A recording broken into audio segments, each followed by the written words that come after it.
"You must remain in the room whilst I dine," he told me 3 years ago. "But face the wall and do not turn around until I've eaten every last crumb." I nodded. "I will tell you when I've finished," he brashly interrupted, having anticipated my question. And when I made the mistake of breaking his one rule, I saw something terrifying. I hate to disappoint you, but I won't endanger myself by naming this world-famous figure.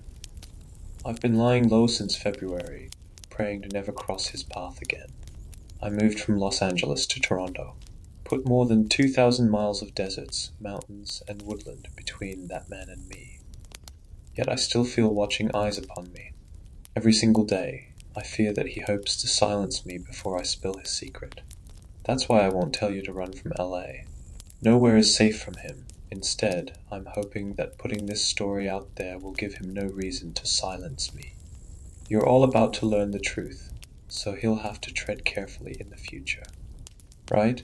I know I've not named him, but I've put a spotlight on the horrors of the hills. This is a Hollywood icon, and I cooked his lunches and dinners every day from November of 2021 to February of 2024. But one particular lunchtime, an act of recklessness brought my employment to end. A flatbread topped with charred spring onions, chili flakes, and feta. That was the dish, a modest lunch for a self-proclaimed modest man. Perfectly ordinary food. I didn't serve the heart of a stillborn babe. Not the ribs of some famous rival. Just a light, nutritious dish to bridge breakfast and dinner. That day was the same as any other, so I don't know why I did it. I'd spent 3 years cooking for my client, and I'd never previously questioned his only rule. I hadn't dreamt of disobeying him as he paid such a disgustingly inflated salary. Not until one ordinary day in late February. I placed the flatbread on the table, walked over to the kitchen counter, then focused my gaze on the wall ahead. Twiddled my thumbs and waited patiently whilst he tucked noisily into his meal. That was something I'd always noticed. The sound, the slaps and smacks of his lips, tongue, and teeth meeting various food textures. I don't have misophonia, but that man managed to produce noises which utterly perturbed me. I don't care about those who talk whilst they eat. Don't even care about those who eat with their mouths open. No, the racket of this man's feasting disturbed me because it always sounded like more than one person eating. There were even the distant sounds of what I'd convinced myself were tiny voices, as if the man had spent 4 years sneaking friends into the kitchen behind my back. As if they were speaking amongst themselves in hushed tones. Muttering odd phrases, not food reviews but comments on culture. Comments on countries and histories. This tells us, in the mountains of Malaysia, 400 years ago, the snippets of insights were always too quiet to fully distinguish.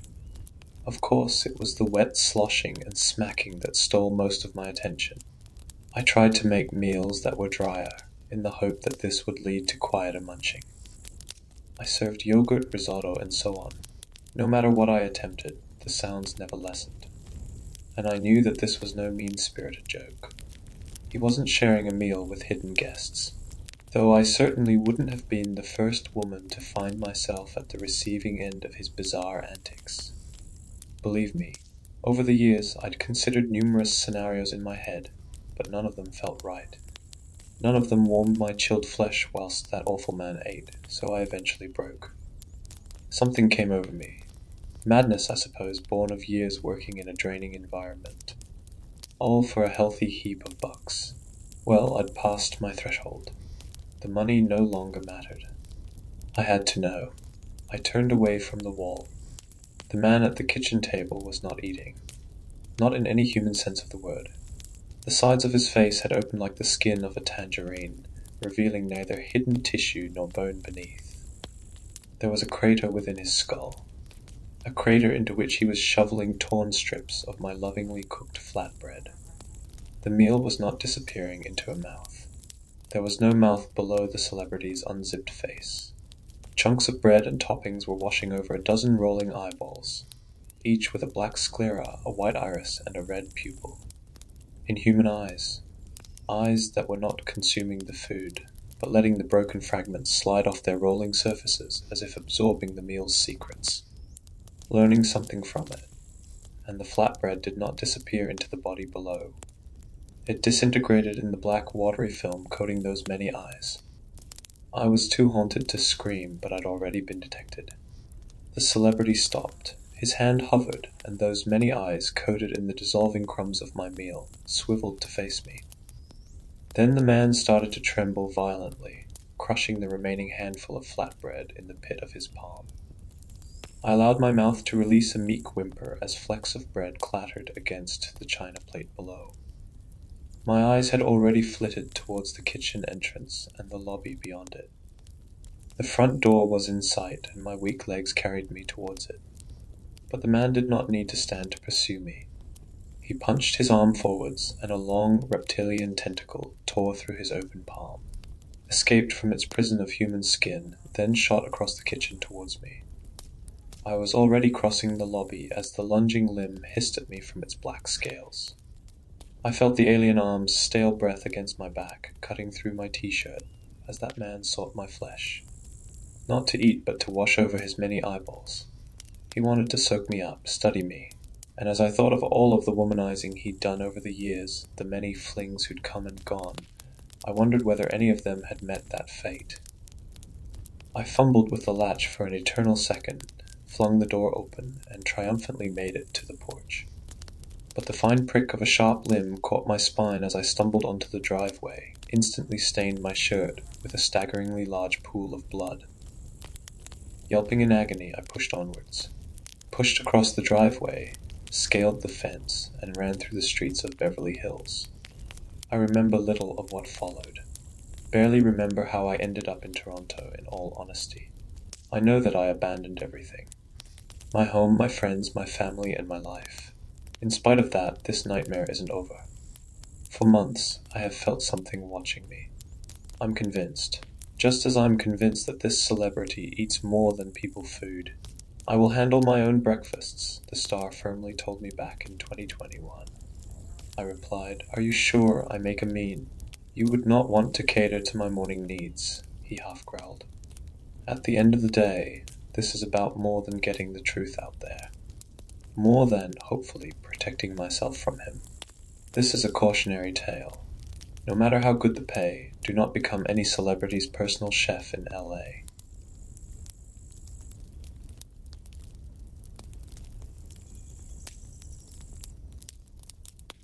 The night shift at a second-rate fast food taco joint is where time goes to die.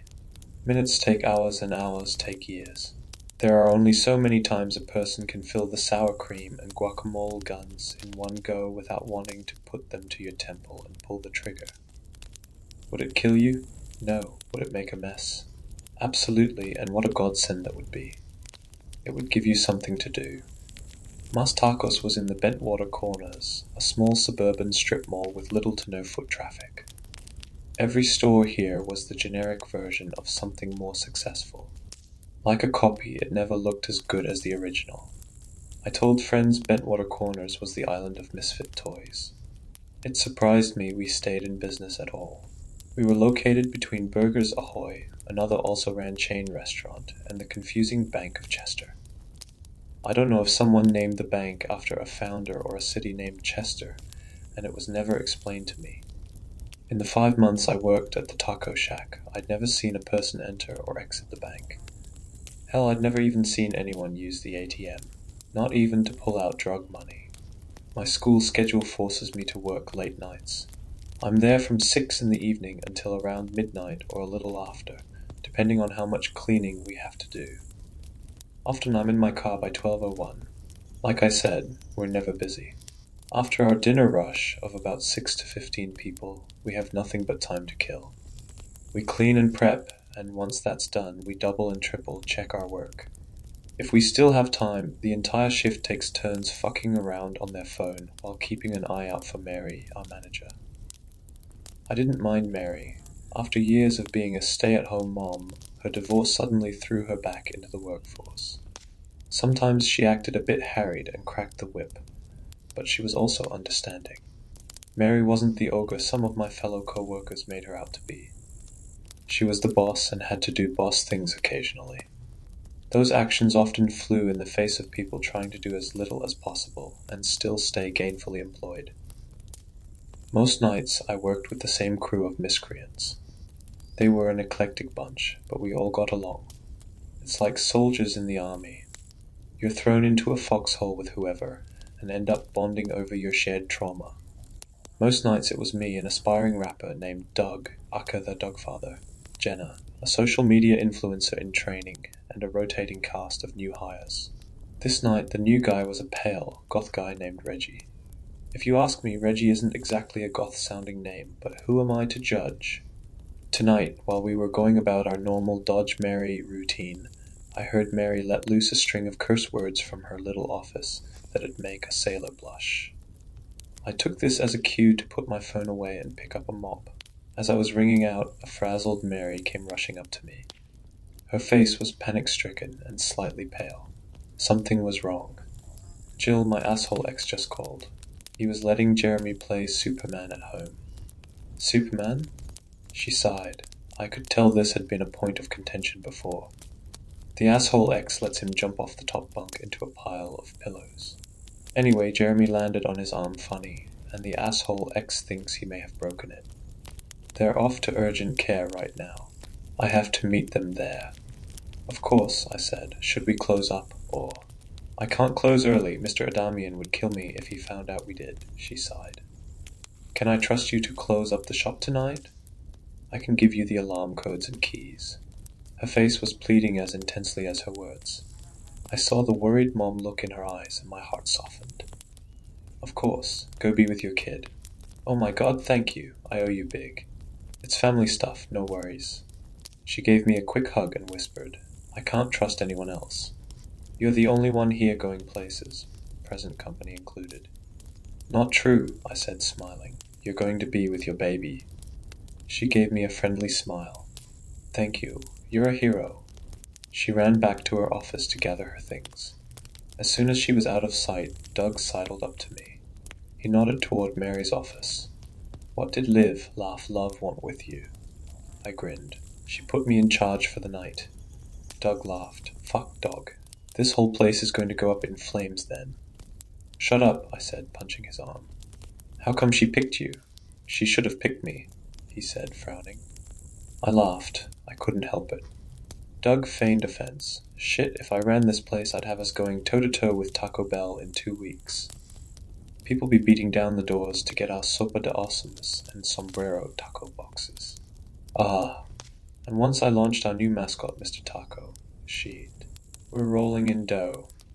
Or tortillas, as it were, before adding, and Mr. Taco. That's the best name you got. Gotta keep the names simple for Americans. We're simple people. Check this, though. Mr. Taco would have a huge sombrero and those bullet things across his chest. But instead of bullets, they'd be little tacos. Pretty slick, right? The taco guy would have smaller tacos as decorations. In a world of living, breathing tacos, wouldn't those little tacos be baby tacos? Kinda fucked up, Doug. Jill's right, the name needs work, Jenna said, joining us by the nacho station. I know branding, and Mr. Taco doesn't cut it. When I started my GWM videos, I started calling them Watch a Bitch Glow Up to stand out. I gained 200 followers overnight. 'Cause you were showing off the curves, Jenna. You got it easy. Jenna laughed. Easy. You try coming up with compelling daily content to satisfy thousands of parasocial stans. Boobs and ass can only take you so far. To that end, maybe Mr. Taco needs a lady friend. Senorita Carnitas. Ooh, I like that, Jenna said. Name is better, too. Doug waved us off. Man, you'll overthink things. Mr. Taco don't need a lady. He's too wild to be tamed. He's got that iconic Ronald McDonald energy, for real. Kids would be taking photos and shit with him. Drawing pictures. I'd probably win awards for creating him. Let's get a normie's view on this, Jenna said. Hey Reggie, what do you think of Mr. Taco? The quiet guy just shrugged his shoulders. Doug nodded. See, he knows it's fire. Good shit, Reg. And y'all ain't even heard about Taco Land yet. It's full of kick-ass characters. Before I could further explore the origins of Taco Land, is that where Chester is located? Mary came back into the kitchen with her purse on her shoulder and keys clutched in her hands. She called everyone over and sighed. Look, my kid hurt himself and I have to go. Jill is in charge while I'm gone. What she says goes. If she tells me you guys made her life hell, so help me God, I will have you cleaning the grease traps for a week. Am I clear? Everyone nodded. Mary turned to me and placed her hand on my shoulder. If you need anything, don't hesitate to call or text, okay? Got ya. Thanks again. No worries, go see Jeremy. I know he needs his mom. Mary gave me a kind nod before blowing out of the shop. Seconds later, we saw her taillights speed down the road. I turned back to my staff and saw that all of them had pulled out their phones already. I wasn't upset. We were ahead in our cleaning and the real boss was gone. At this point in the evening, we were just running down the clock anyway. I just prayed no fires broke out in the last few hours we were open. Seemed simple enough. About 20 minutes after Mary left, the restaurant's phone started ringing. It gave us all a shock. We'd never heard the phone ring in here before. Hell, Jenna admitted she'd actually never seen a landline in person before tonight. The phone was in Mary's office. Jenna, Doug and I made our way over there. Reggie was in his own world and we didn't bother him. Should I answer? I asked. You're the boss, Doug said. What if it's a supplier with questions about, I don't know, stock or something? No supplier is going to call a store at close to 10 o'clock at night, Jenna said. It could be Mr. Adamian, I said. What would he think if he called and Mary didn't answer? Just tell him she's taking a huge shit and she'll call him back, Doug said. Guarantee he won't ask any follow-up questions. Vile Doug, Jenna said, her face twisting in disgust. I solve problems, Jenna. Sometimes that means going a vile route. Oh shit, vile route. That's a banger, Doug said, jotting the note into his lyric book. I'm gonna answer, I said. I walked into Mary's office and plucked the receiver up from the cradle. Hello? Hey, this is Paul over at Burgers Ahoy. Hi. If you want something, just come over and order. We're super slow. No thanks. I was calling to ask if you knew that you have a dude who's been standing at your drive-through speaker for like 10 minutes. What? I asked, confused. When someone pulls up to the drive-through speaker, a whole host of things happen. A timer starts, bells ring, and the staff jumps into action. But nothing ever sounded. The shop had been quiet. I told Paul as much. Well, we've been watching him for a while. He's just standing there. It's unsettling. What's going on? Who is it? Jenna asked. Paul from Burgers Ahoy. He says someone's been standing at the drive-through speaker for 10 minutes. Why the fuck would he do that? Doug asked. You want me to send you a video? Give me your number, and I'll text it over. It's so weird, Paul said. Hold up. Let me have someone check our monitors, I said. I turned to Doug, but was already heading that way. A few seconds later, I heard him yell back that there wasn't anything on the screen. I told Paul, I don't know what to tell you. Everyone here sees it. He's wearing a long black trench coat, and I don't know, those old hats from like the 1930s. A derby, I think. I gave Paul my number and told him to send me the video. I got the number to Burgers Ahoy and told him I'd call him back as soon as we watched it. He told us to be safe and hung up. A few seconds later, my phone dinged. I had a new text message. Hold up, Jenna said, pulling out her phone. I am 100% taking video of all of this. Ghost things go nuts on TikTok. Doug, call Reggie in here, I said. I don't know, man. That dude gives me the squirmy squiggles and shit. Maybe he's the haunted one? Come on, he's new and shy. You remember what it was like being the new guy here. He relented and went to grab Reggie. Once we were all back in the room, I pressed play on the video. The first image was the bright pirate-themed interior of Burgers Ahoy. Doug snorted. They need a mascot too. Let me guess, Mr. Burger, Reggie said to our surprise. We all laughed. Score 1 for the new guy, Jenna said, elbowing his arm. Reggie blushed. Okay, so like I was saying, Paul said on the video. This dude has just been standing by the speaker for 10 minutes. Not moving, not ordering, just standing and like looking all old and shit. Another employee at Burgers Ahoy yelled, "Oh man, the taco place done have a ghost." The video was shaky and got worse as Paul zoomed in. Jenna let out an annoyed sigh. "Get some basic camera control, will you, Burger Boy?" Once the image of our drive-through came into focus, we all gasped. Sure enough, there was a man standing right next to our drive-through speaker. He looked just like Paul said, wearing a long black trench coat and a derby hat. We all jumped when the office phone started ringing again. After the initial scare, we all started laughing. Even Reggie smiled. I picked up. "Well, was I lying?" Paul asked. "No, that's pretty weird. One of you should go check it out," he said. "Absolutely not," I said. "Not in a million years, dude." "What's he saying?" Doug asked. "He said someone should go check it out." "Oh my god," Jenna said. "My thoughts exactly." "If you go, you need to record it for my page," Jenna added. "Yo, tag me in the description.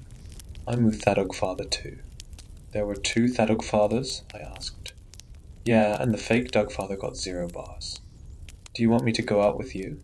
Paul asked. "I'm curious." "When did we decide I was going out?" I said into the speaker. "You're the boss lady," Doug said. "And you're the nicest and the least threatening," Jenna added. "I'd skip it," Reggie said. "Not worth the trouble." "Whatever, new guy. Votes 2-1. You gotta go." "I don't get a vote?" I asked. "Come on, Jill. Can't make the Mars Tacos crew seem like a bunch of bitches," Doug said. "I'll keep an eye on Jenna. Reggie will keep an eye on Reggie." "You keep an eye and, more importantly, the camera on the ghost," Doug said. "It's win-win, girl." I looked up at them and sighed. Paul heard and sighed back. "If it helps, I drew the short straw too," he said. "Managers gotta manage all situations, right? I'm just temping as manager and nowhere does it say I have to go confront creepy weirdos standing motionless in the drive-through line. I know, but I keep circling back to what happens at the end of our shifts if this guy is still there. My guess is we both work with some people who aren't dealing from a full deck," Paul confided to me. "That said, I don't want to see any of them get hurt." Fuck, he had me there. I didn't want to see that either. "Is the guy still there?" "He's not showing up on our screens." "Julie, is the guy still okay?" "Yeah, he's still there. Meet me in between the restaurants and we'll walk over together. If you try anything, I have mace and I'm not above kicking a guy in the dick." Paul laughed. "Save that energy for the ghost guy." We hung up. My crew looked at me and there was genuine excitement in their eyes. I couldn't blame him. This was easily the most engaging thing that's happened to Mas Tacos since we introduced the churro shake. "Okay," I started. "I'm meeting Paul from Burgers Ahoy and we're going to go check on this guy. If anything happens, please call the police and then Mary." Jenna held out her phone. "I'm entrusting Sasha to you. Please get good footage. No shaky shit like your burger boy." I took her phone. "He's not my burger boy." "Maybe you should stay away," Reggie said. "Where was this energy earlier?" I asked, throwing up my hands. "You ever dealt with anything like this before?" Reggie asked. "Have any of you—" "Oh shit, are you the little boy from The Sixth Sense?" Jenna said. We all laughed, but it was more from nerves than the zinger. I've had some weird shit happen to me before. It could attach itself to you. "Don't listen to the new guy," Doug said. "This could blow up online. A haunted taco shop? Shit, Mr. Taco and Taco Land might become a reality if this hits." "Just keep an eye on the monitor," I said. "I'll record that so we can combine videos later," Doug said. He put his two hands together and formed a circle. "Symbolic shit," he said with a cocksure grin. "I think you mean symbiotic," I said, standing near the side door. "Whatever English textbook, go meet a ghost." I walked out into the crisp fall night and felt a chill wrap around my body. I rubbed my arms with my hands and thought about anything warm. As I took a few steps away from the restaurant, the smell of burnt hair stung my nostrils. I gave my outfit a quick sniff, but it wasn't me. Before I could explore further, I caught my first glimpse of Paul heading over. He was a lanky boy with swept-over brown hair. He had on an old, faded hoodie that clung to his body. Paul had a baby face, but I didn't hate it. From this distance, I enjoyed the view. Paul clocked me and gave me a small, friendly wave. I waved back and walked over to him. He was cute in an aw shucks kind of way. I dug him. Maybe there was a silver lining to all this nonsense after all. "Sorry if this ruins your night," he said, "but it was really freaking us out." "No, no, it's okay. How often do you get to see a ghost up close?" "It may not be a ghost," Paul offered. "We can't see him on our cameras." "Well, we don't have to get that close. Let's just confirm he's there and head back." "Then what?" He shrugged. "Call the Ghostbusters?" I laughed. "I have a proton pack in my car if things get crazy. Just don't cross the streams, huh?" That cemented my little growing crush. I might have to stop by Burgers Ahoy more often. In fact, I might be the only customer they have that entire day. We made our way over to the side of our building and started inching along the wall. We passed the second drive-through window, and I peeked inside.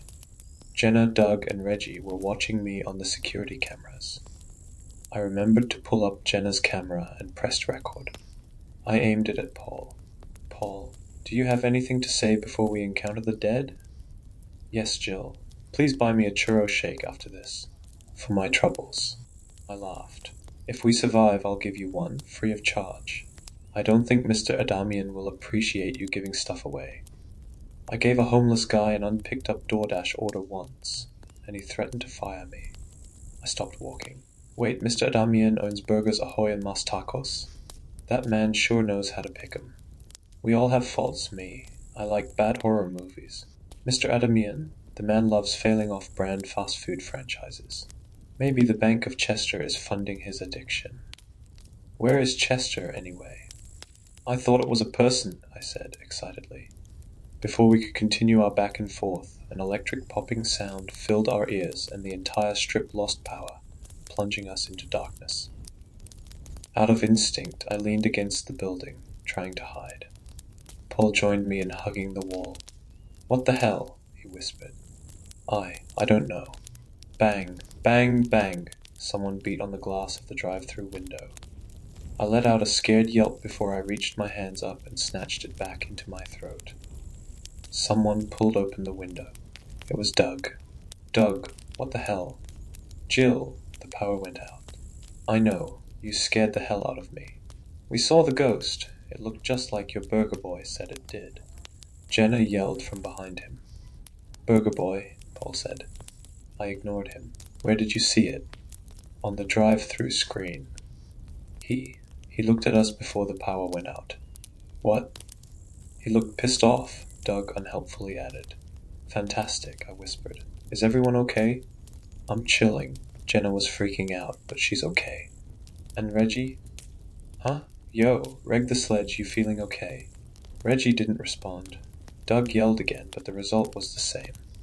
My team had lost a team member in the 10 minutes I was away from them. Mary's job is so much harder than it seems. I sighed. "Where did he go?" "Maybe we should head back." Paul started, but the caching of the drive-through menu lights returning to life cut him off. They were the only lights that came back on. We cheated off the wall and craned our necks toward the light like moths looking for a fix. Our jaws dropped. Reggie was standing there. "Reggie, what are you doing?" They're back," he said, his voice trembling. I can't move." The lights went out again. Everything around us went still. The smell of burnt hair filled the surrounding air. I twisted around to see if there was something behind us, but only saw Doug and Jenna fighting for window space. I turned back to a very confused Paul. "Do you smell?" "Bra amp, bra amp, bra amp." A booming bass rained down on us. Time stood still. I felt the push from the sound wave ripple across my body. The force caused me to stumble to one knee. I clamped my hands on my ears to block out the bellowing, but it was in vain. I felt my eardrums vibrate and begin squealing. This was unlike anything I'd ever heard before. The drive-through menu lights exploded, shooting glass shards at a terrified and exposed Reggie. He raised his hands to block the glass. In the last flashes of light, I saw jagged red cuts open up on his pale white skin. With that, we were in the dark again. Through my hand-muffed ears, I heard a high-pitched jolt of sound blow out and shatter every piece of glass in a 20-foot radius. The Mas Tacos drive-through window cracked into 3 large pieces and fell to the ground. It shattered into glass rubble. With the barrier to the restaurant gone, I clearly heard Jenna's horrified screams. Doug was yelling something, but the Sky's soundtrack made it impossible to hear. I shut my eyes. Mary had never warned me about this. The rumbling from the sky was so intense, I felt my bones rattle and my innards quake. I let out a scream my ancestors could hear. It too became lost to the soundscape. Seconds later, the booming call from the gods came to a rapid crescendo before dropping out completely. There wasn't even an echo. The only noise I heard was the last gasps of my throat-cracking scream. My voice finally died out, and I collapsed onto the ground.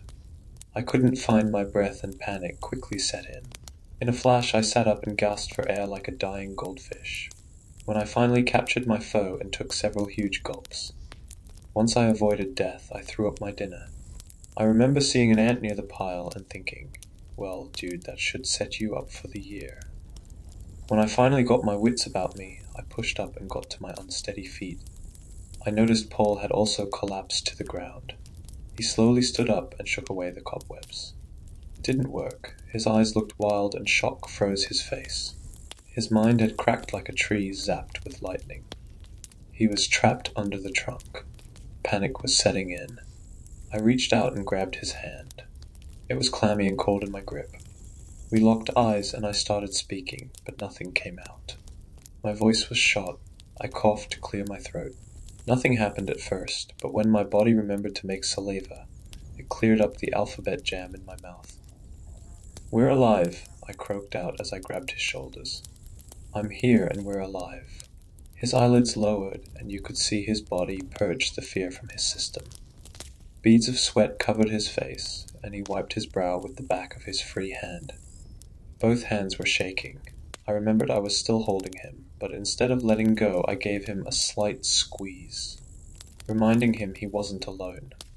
I found it calming as well, a human connection in an alien world. Doug's screaming finally broke through. I turned back to see him frantically pointing at the sky. I looked up and saw a kaleidoscope of bright, colorful lights shifting and swirling above us. It was mesmerizing. It reminded me of paint meeting water, darkening and swirling, no pattern to follow. Jenna was screaming as well. Without hearing her words, I knew what she wanted. I reached around me and found her phone. I hit record and aimed it up at the sky. Her screen captured the electric northern lights as they danced above us. There wasn't a single sound emanating from this craft. It just hovered in the sky and showed us the most incredible Christmas light display any of us have ever seen. "This must be what you see before you die," I said out loud, but not meaning to. "One can hope," Paul answered, mesmerized. I realized we were still holding hands. I glanced over at Paul and noticed blotches of red on his face. It wasn't bloody cuts like Reggie had sustained, but more like a sunburn. "Oh shit, Reggie. Where was he?" "Reggie?" I screamed. No response. I ran over to where he'd been standing, once again catching a whiff of something burning. Hair or some chemical. A horrid thought filled my brain. Is that Paul's skin burning or my own? From behind me I heard Paul walk over. When I got to the drive-through speaker, there was no sight of Reggie, but the smell of burnt hair hung heavy in the air. I waved it away from my face and called out to him again. "Reggie." He wasn't there. "Where did he go?" Paul asked, joining me. They must have taken him." "Who's they? What the hell is going on?" "Yo, behind you," Doug yelled from the window. In the shadows of the drive-through landscaping, we saw 3 figures crouched in the darkness of the nearby bushes. The burnt hair smell wafted heavily from their direction. They didn't move an inch, even after Doug outed them. Paul took a nervous step back. "This shit ain't worth 12 an hour." I reached back and grabbed his arm, cementing him in place. "You can't leave me here." A crinkling sound emerged from the bushes. A rhythmic clicking answered the crinkles. 2 of the figures in the bushes moved slightly. The crinkling and clicking became more rapid, almost as if these 2 things were arguing. They went quiet again, the bushes shook, and the silent 3rd figure walked out. My eyes caught the growing intensity of the busted drive-through light bulbs re-illuminating. They were back from the dead.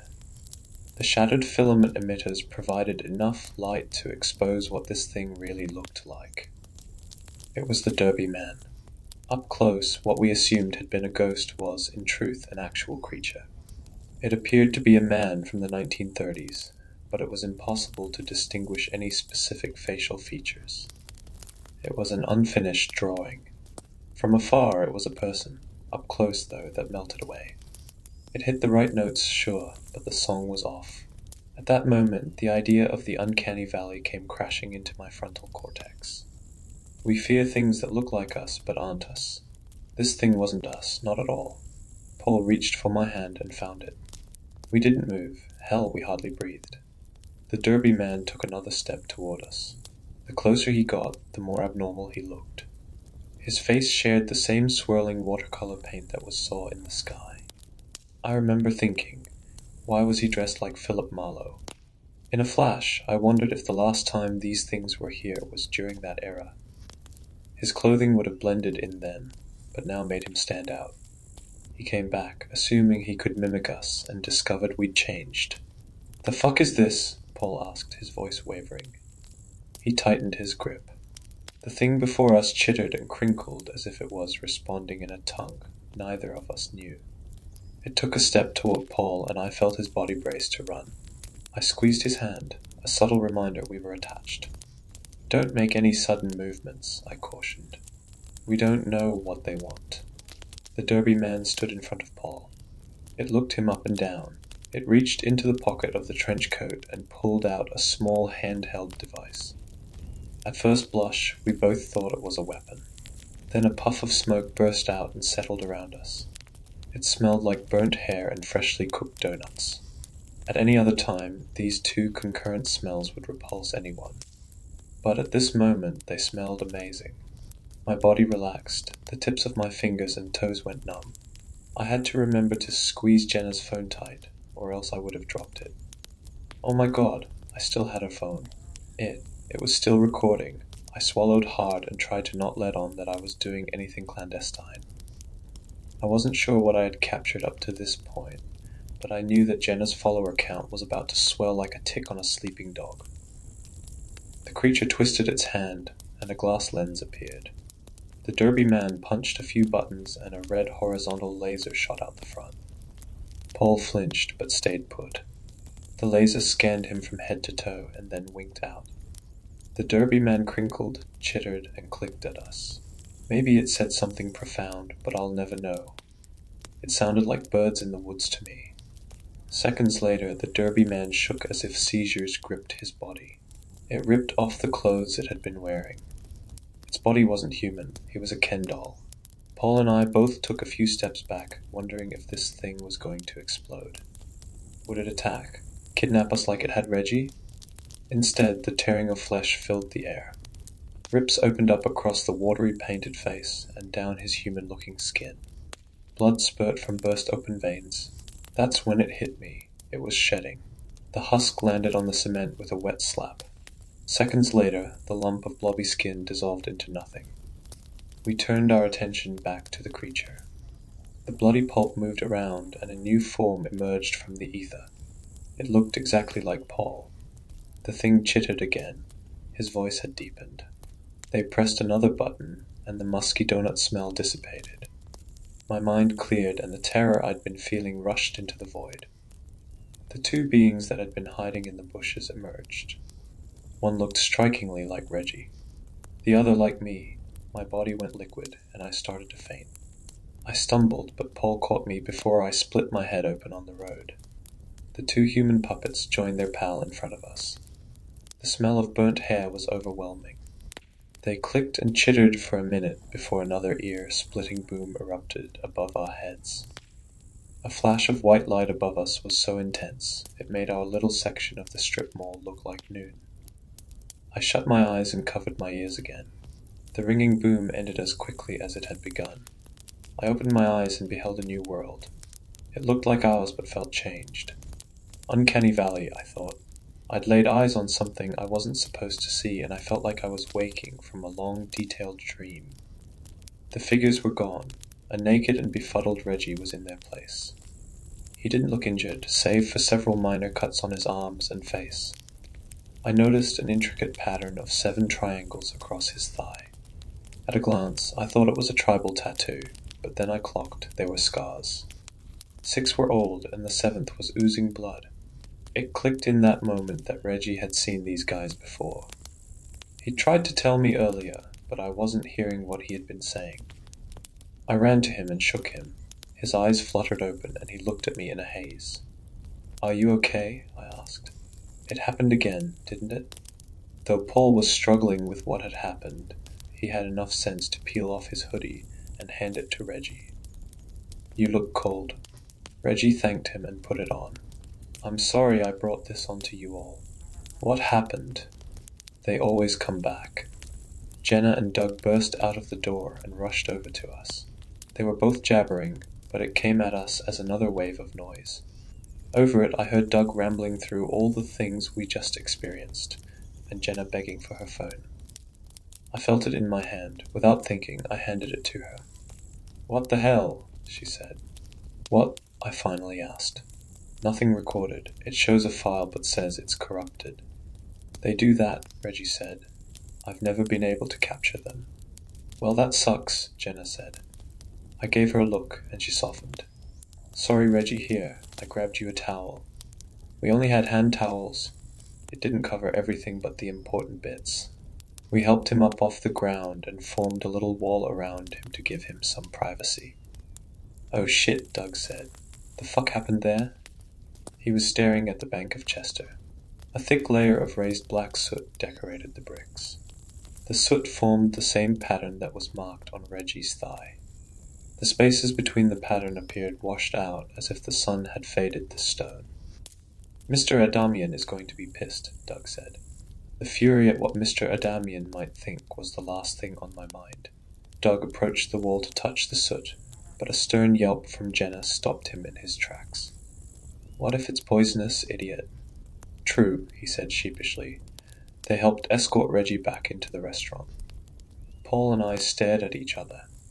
There was so much to say, but the words couldn't find the way out. Eventually, I found my voice. "So it wasn't a ghost." He laughed. "Don't have to worry about making that call to Egan now. Just the men in black, I suppose." "Are you okay?" he asked. "Not really. You?" "No, I think I'm going to close the store early." "Same," I said. "Do you want to talk about this over coffee?" "I was thinking a stiff drink or 10. I laughed. "Know a place?" "Yeah, I'll text you the address," he said. I should get back and see how my people are doing. "Burgers ahoy," I said, instantly regretting it. "Burgers ahoy," he repeated with a small smile. He gave me a little wave as he left. I walked back towards Mas Tacos and started laughing. Not because anything was funny, far from it, but because my mind and body didn't know how to respond to so much simultaneous stimuli. I was a mess, sure, and dreaded the future conversations with Mary about what had gone down tonight. But I was moving forward, and that's all I could ask of myself at the moment. There'd be a realization, tears, and nightmares later, but I wasn't letting that get to me. I was in survival mode, keep marching. Work now, cry later. The smell of burnt hair filled my nostrils again. I turned back and scanned the shadows, but nothing stood out. I listened for either chittering or clicking, and heard neither. In my gut, I knew they were still here. Watching, waiting, taking stock of us. How had we responded? Would we fight them? Which of us would be the next Reggie?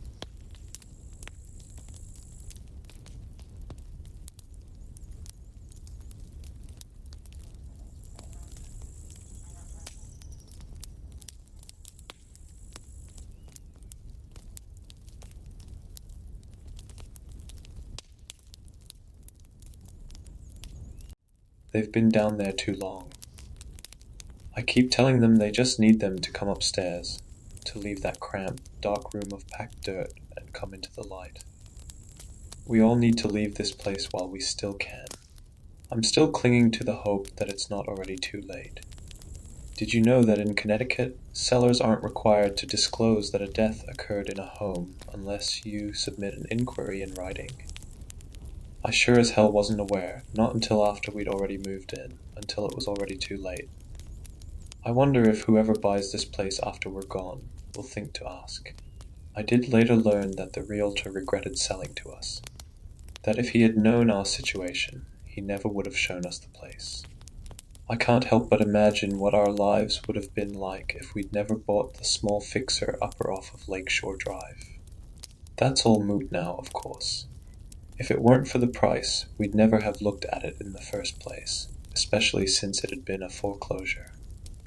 I hated the feeling of building our lives on the shattered remains of someone else's, but Gideon and I needed to move. We had to. We couldn't stay in our old house, its recently vacated bedroom dangerously close to becoming a shrine. We couldn't keep going to the same grocery store in our tiny town, where everyone knew and regarded us with looks of pity. Once we moved to Bridgeport, we were just 2 more people amongst 100,000. We could mourn in peace and anonymity, lost in the throngs. But living in the city doesn't come cheap. So that's why Gideon and I were looking at a fixer-upper that had sat vacant before the bank eventually reclaimed it. I should have trusted my gut when I thought something about the place was off. The new cheery welcome mat seemed at odds with the rest of the house, which gave off an aura of a deep, almost crushing sadness. It hit me like a wave when we first walked in, a split second before the scent of rot and decay followed in its wake. The realtor apologized and said that they'd found fridges full of rotten food from when the prior owners left the place abandoned. He assured us that he'd dealt with something similar before, and with a few windows left open it'd air out in no time. The house was outdated in parts, yet remodeled beautifully in others. It seemed the prior owners had apparently begun the process of painstakingly restoring it before they abandoned the place, leaving behind a new kitchen. But upstairs bedrooms that were missing flooring and plastered with faded, mildewy wallpaper. As we approached the door to the basement, the smell intensified to eye-watering levels. There was something else that gave me pause, too. Something about the basement.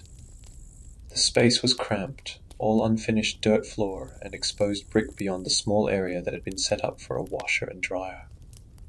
Right at the edge of where the faint light from the single pull-string lamp faded was a small wooden ladder leading down into a darkness that soon swallowed it up.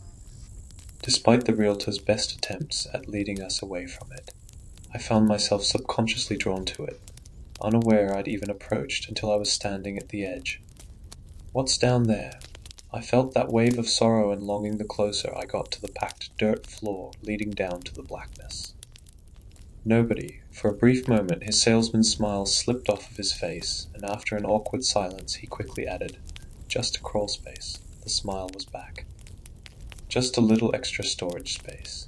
As my husband and I stared at the dark expanse beyond the ladder, we discussed plans to install some lighting to make that space, that took up the majority of the basement, usable. We planned a lot of things back then. We wanted to place Bree's belongings in one of the bedrooms like we had at our old home, even though part of us knew that their presence only served to highlight her absence.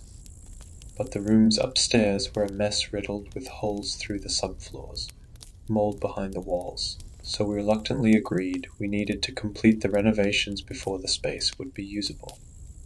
It didn't feel right to put Bree's things in a storage unit during that time, though. Yes, I knew they were exactly that, just things, just objects, but no matter how many times I told myself that, it felt like we'd be leaving her in a storage locker. So, we wrapped up the rocking chair I'd rid to her in cellophane, lovingly packed the stuffed animals and Barbies, and with the rest of the house being in the state that it was, we tucked them neatly into the only place safe from construction, the crawl space. Close by, and protected while we made a safe, more permanent place for them. At first I expected us to spend all of our free time down there, like we used to in her room at our old house, but something about that place alarmed me as much as it called to me. I think that even before we'd finished placing her belongings down there, we realized that we'd made a mistake. Some part of me knew, maybe it was the look of that place, The black dirt that seemed to swallow up any light we directed at it from headlamps and flashlight beams, or the overpowering smell of lingering rot mixed with old earth. Maybe it was that feeling, the one of emptiness I'd felt when we first moved in, had been replaced by something far worse. As we placed the final box, the stale air down there was thick with a sinister sort of excitement. Even then I had a vague feeling of no longer being alone. It didn't take long for the noises to start. I was running a load of laundry when I heard it over the rumble of the machine, a prolonged shriek, the sound of something sharp being slowly dragged across cellophane. It was my first time alone in the basement, and to hear that emerging from the claustrophobic space. At first I thought it was Gideon down there, opening the rocking chair, and I smiled sadly at the thought of him leaving work early, succumbing to the need to feel close to her again. I too had felt the burning desire to go down there, despite myself. Couldn't resist, I called down to the space. The sound abruptly stopped, and I heard shuffling along the hard dirt. I put a foot on the old wooden ladder, figured I'd join him so he wouldn't be alone. It felt right, going down into the darkness. No one should have to be alone, especially in a place like that. That's when I heard footsteps from upstairs, followed by Gideon's voice, announcing his arrival home from work. I sprinted up the basement steps, out of breath, and nearly tripping, as the only thing running through my mind was that if Gideon was upstairs, who the hell was in the crawl space? As I was about to describe what I'd heard to Gideon, I suddenly felt silly. I was in a new place, with our past wounds still so fresh. Of course I was imagining things. The next morning I was working from home when I heard it echo through the previously silent house. A giggle, a familiar sounding one, coming from outside the kitchen window. I didn't remember leaving the window open, but when I went in to check it was closed. Still the laughter continued. That's when I realized it wasn't coming from outside, it was coming from below, floating up through the grate under the stove. It went on like that. Every so often, the sound of her soft laughter would float up from the basement. But there was a wrongness to it. It was laughter in name only, hollow and joyless, lacking the light my daughter had always carried. Gideon never mentioned hearing it, so I never brought it up. At the time I thought maybe I was just losing it due to stress. The stress of losing Bree, of starting over in a new city. Looking back now, and recalling the circles under my husband's eyes, the grimness there, he must have been in the same boat. The first time she spoke to me, I'd been bringing down a box of Christmas decorations. Mom, I nearly choked on the air I'd been breathing. I never thought I'd hear Bree's voice again. For a moment I thought I'd dreamt it. Are you coming? The voice, song-like, floated up from the dark, from the crawl space. A dry little cough echoed out. I lost my shit, I ran upstairs, and I finally told Gideon. My husband gave me a look when I did, a look that said he understood.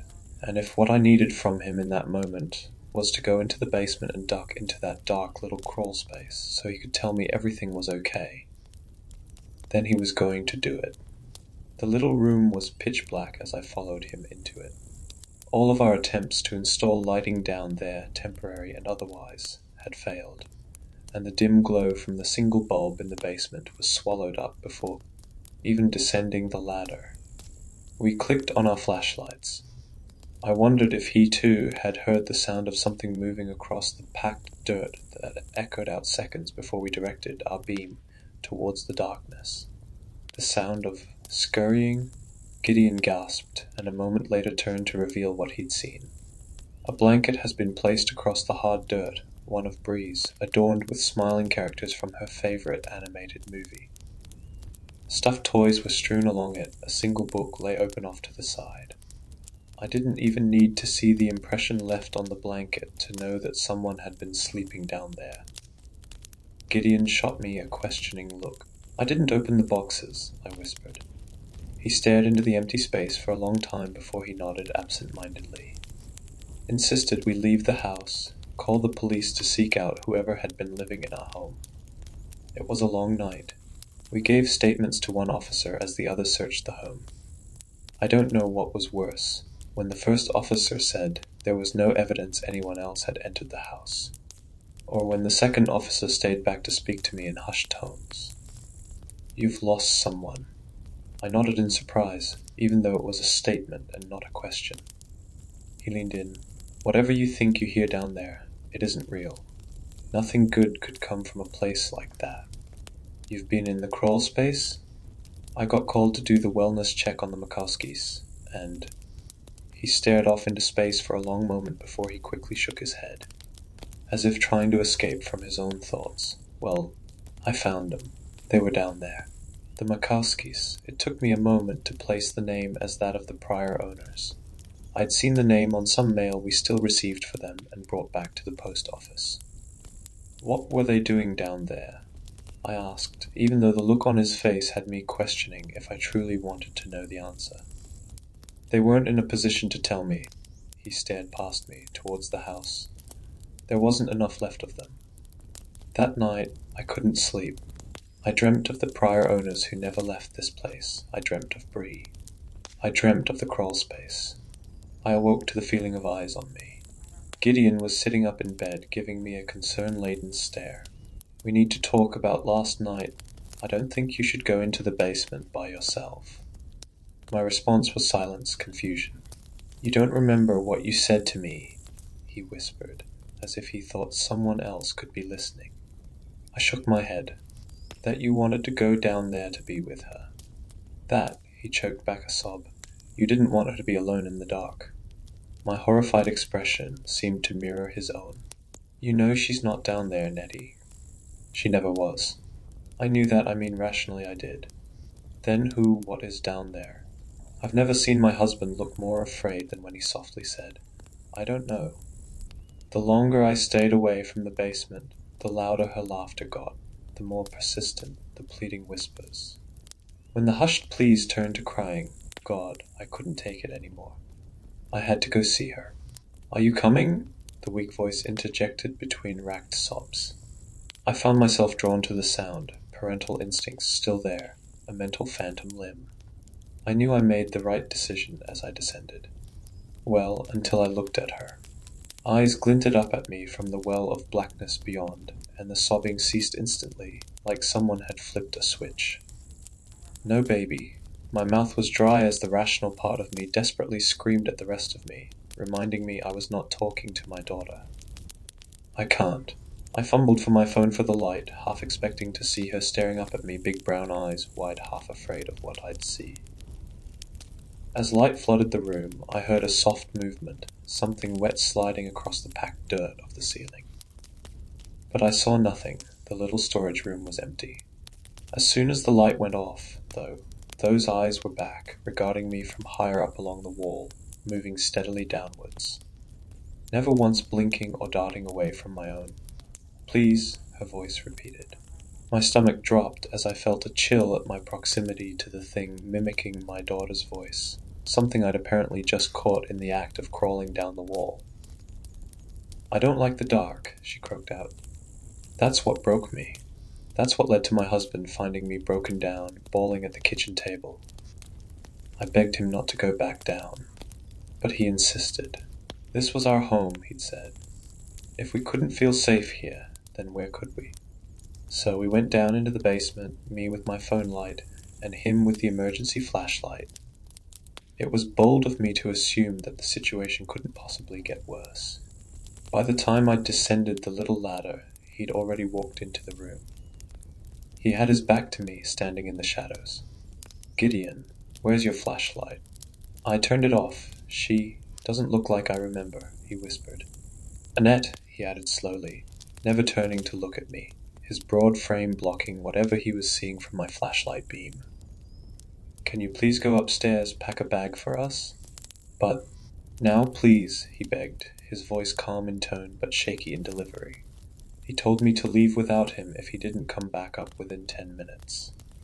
To leave the house if he didn't come out of that basement, and to never come back. Call movers to get our things.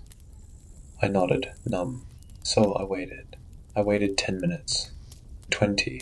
30. After an hour had passed, I went down to the basement, and the ladder was gone. He must have pulled it down to keep me from coming after him. I felt a wave of unease, but infinitely worse, a sick pang of jealousy. Jealousy that he was down there and I wasn't. I whispered Gideon's name into the dark. "Why haven't you left yet?" His voice was weak, heavy with desperation. "Babe, it's time to go," I replied as firmly as I could. "We need to leave, all of us." Gideon's voice was choked, muffled. "No, Nettie. It's too late for me. A day has passed since then. I'm still here. I can't force myself to leave. How do I get them to come out? I just want us to be a family again." This morning when I went down to check on them, the only response that emerged from the crawl space sounded like a low, wet gurgle. They've been silent ever since. I called the police, but they didn't seem to think that my husband and daughter refusing to leave the basement constituted an emergency. I know Gideon told me to leave, but I can't just leave my family, him and Bree, down there in the dark. I'm out of ideas. We need to be together, the three of us. Please help me. If I can't figure something out soon, if I still can't get them to come to me, well, there's only one option left.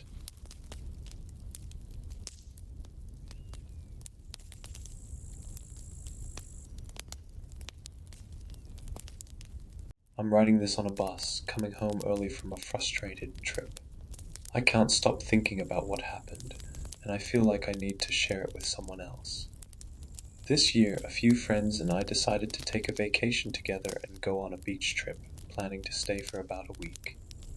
We arranged for everyone to take time off at the same time, and rented a house on the coast of a neighboring state. At first, everything went smoothly. I took the bus around 9 p.m., and knowing that the trip would take around 3 hours, I put on my headphones, reclined the seat, and enjoyed the view. We agreed to meet at the town's port.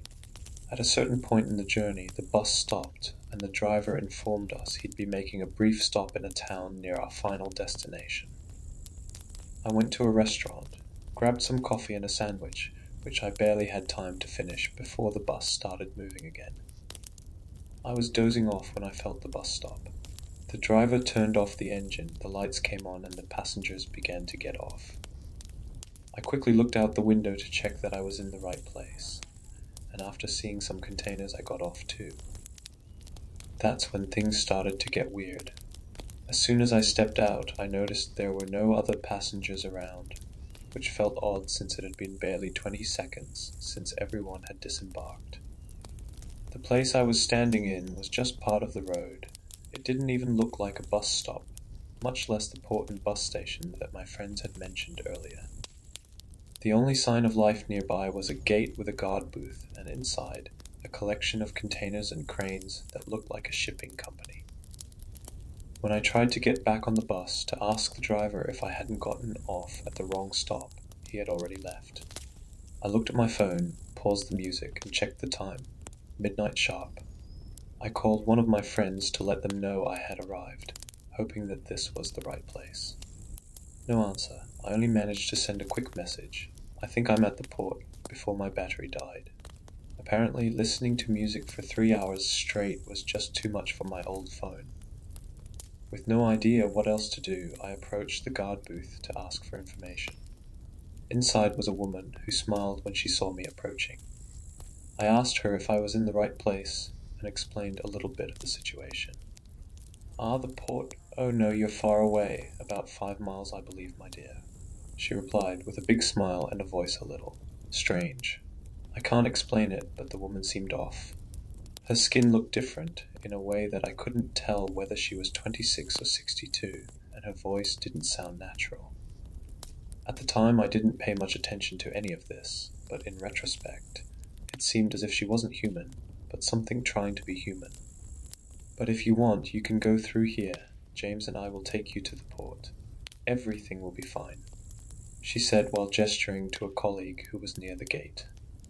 I hadn't noticed the colleague before.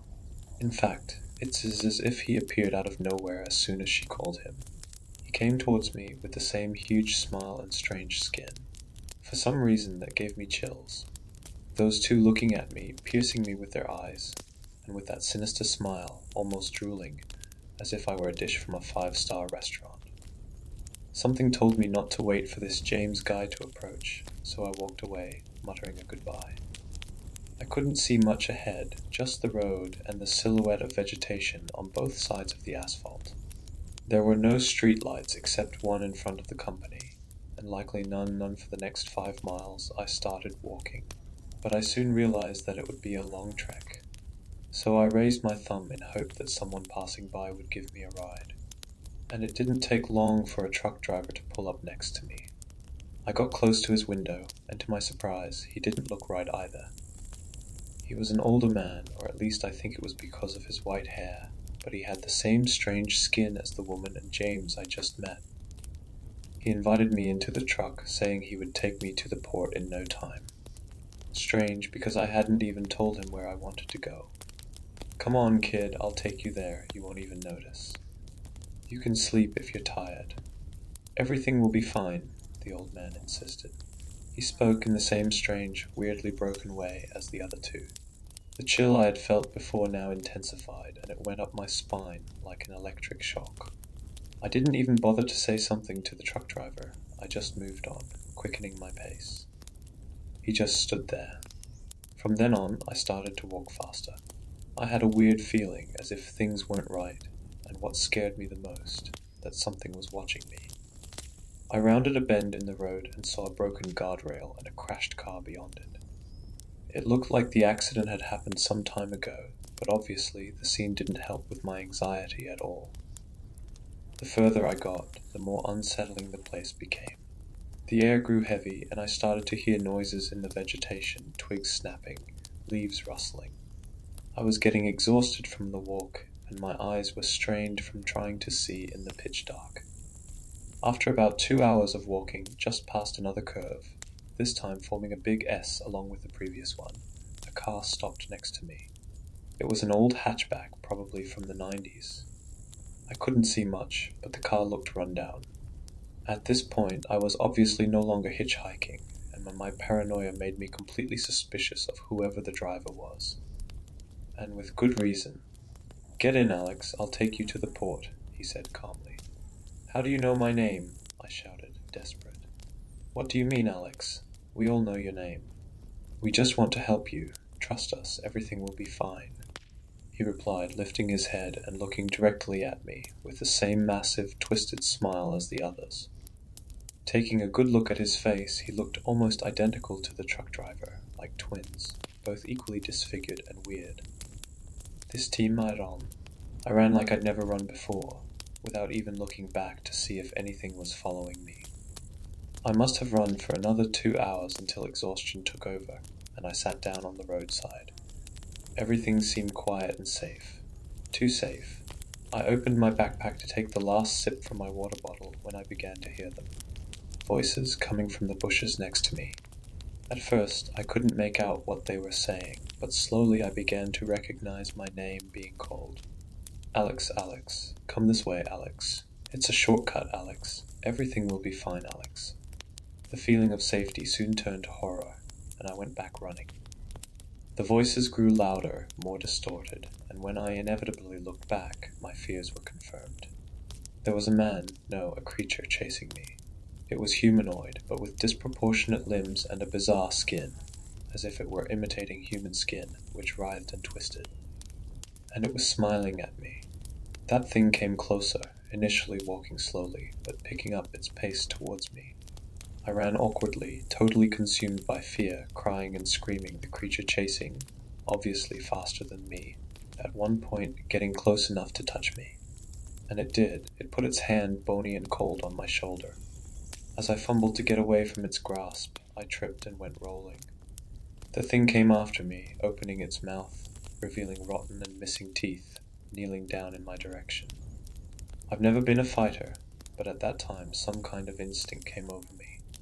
Somehow I felt this would be my last seconds alive if I didn't try to fight it. So I kicked, punched, did everything I could to get away.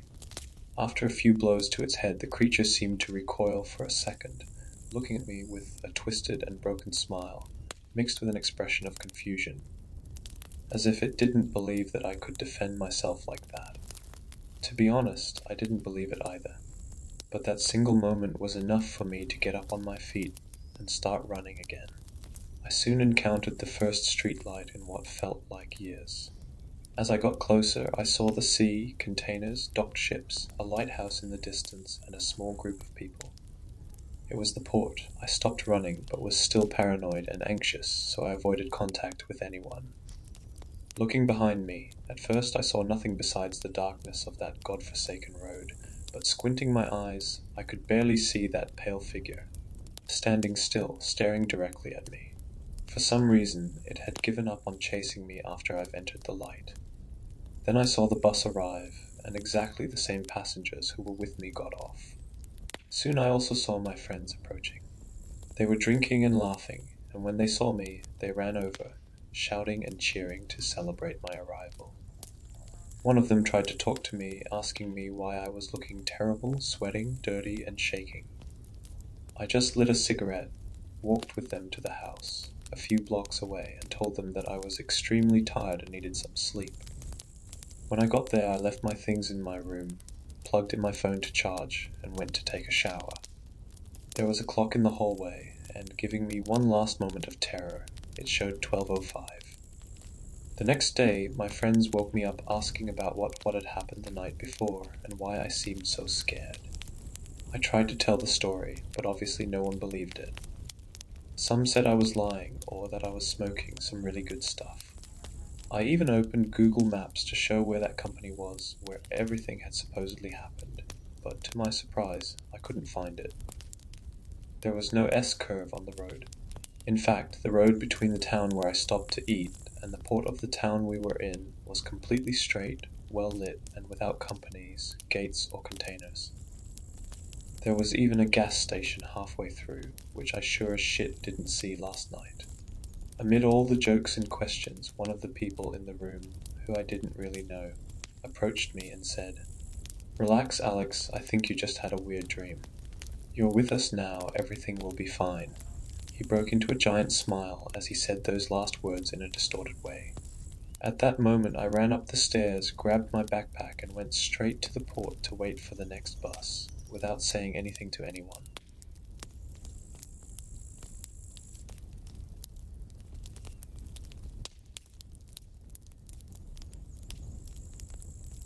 The idea was that we would never face the apocalyptic aftermath of a failed experiment.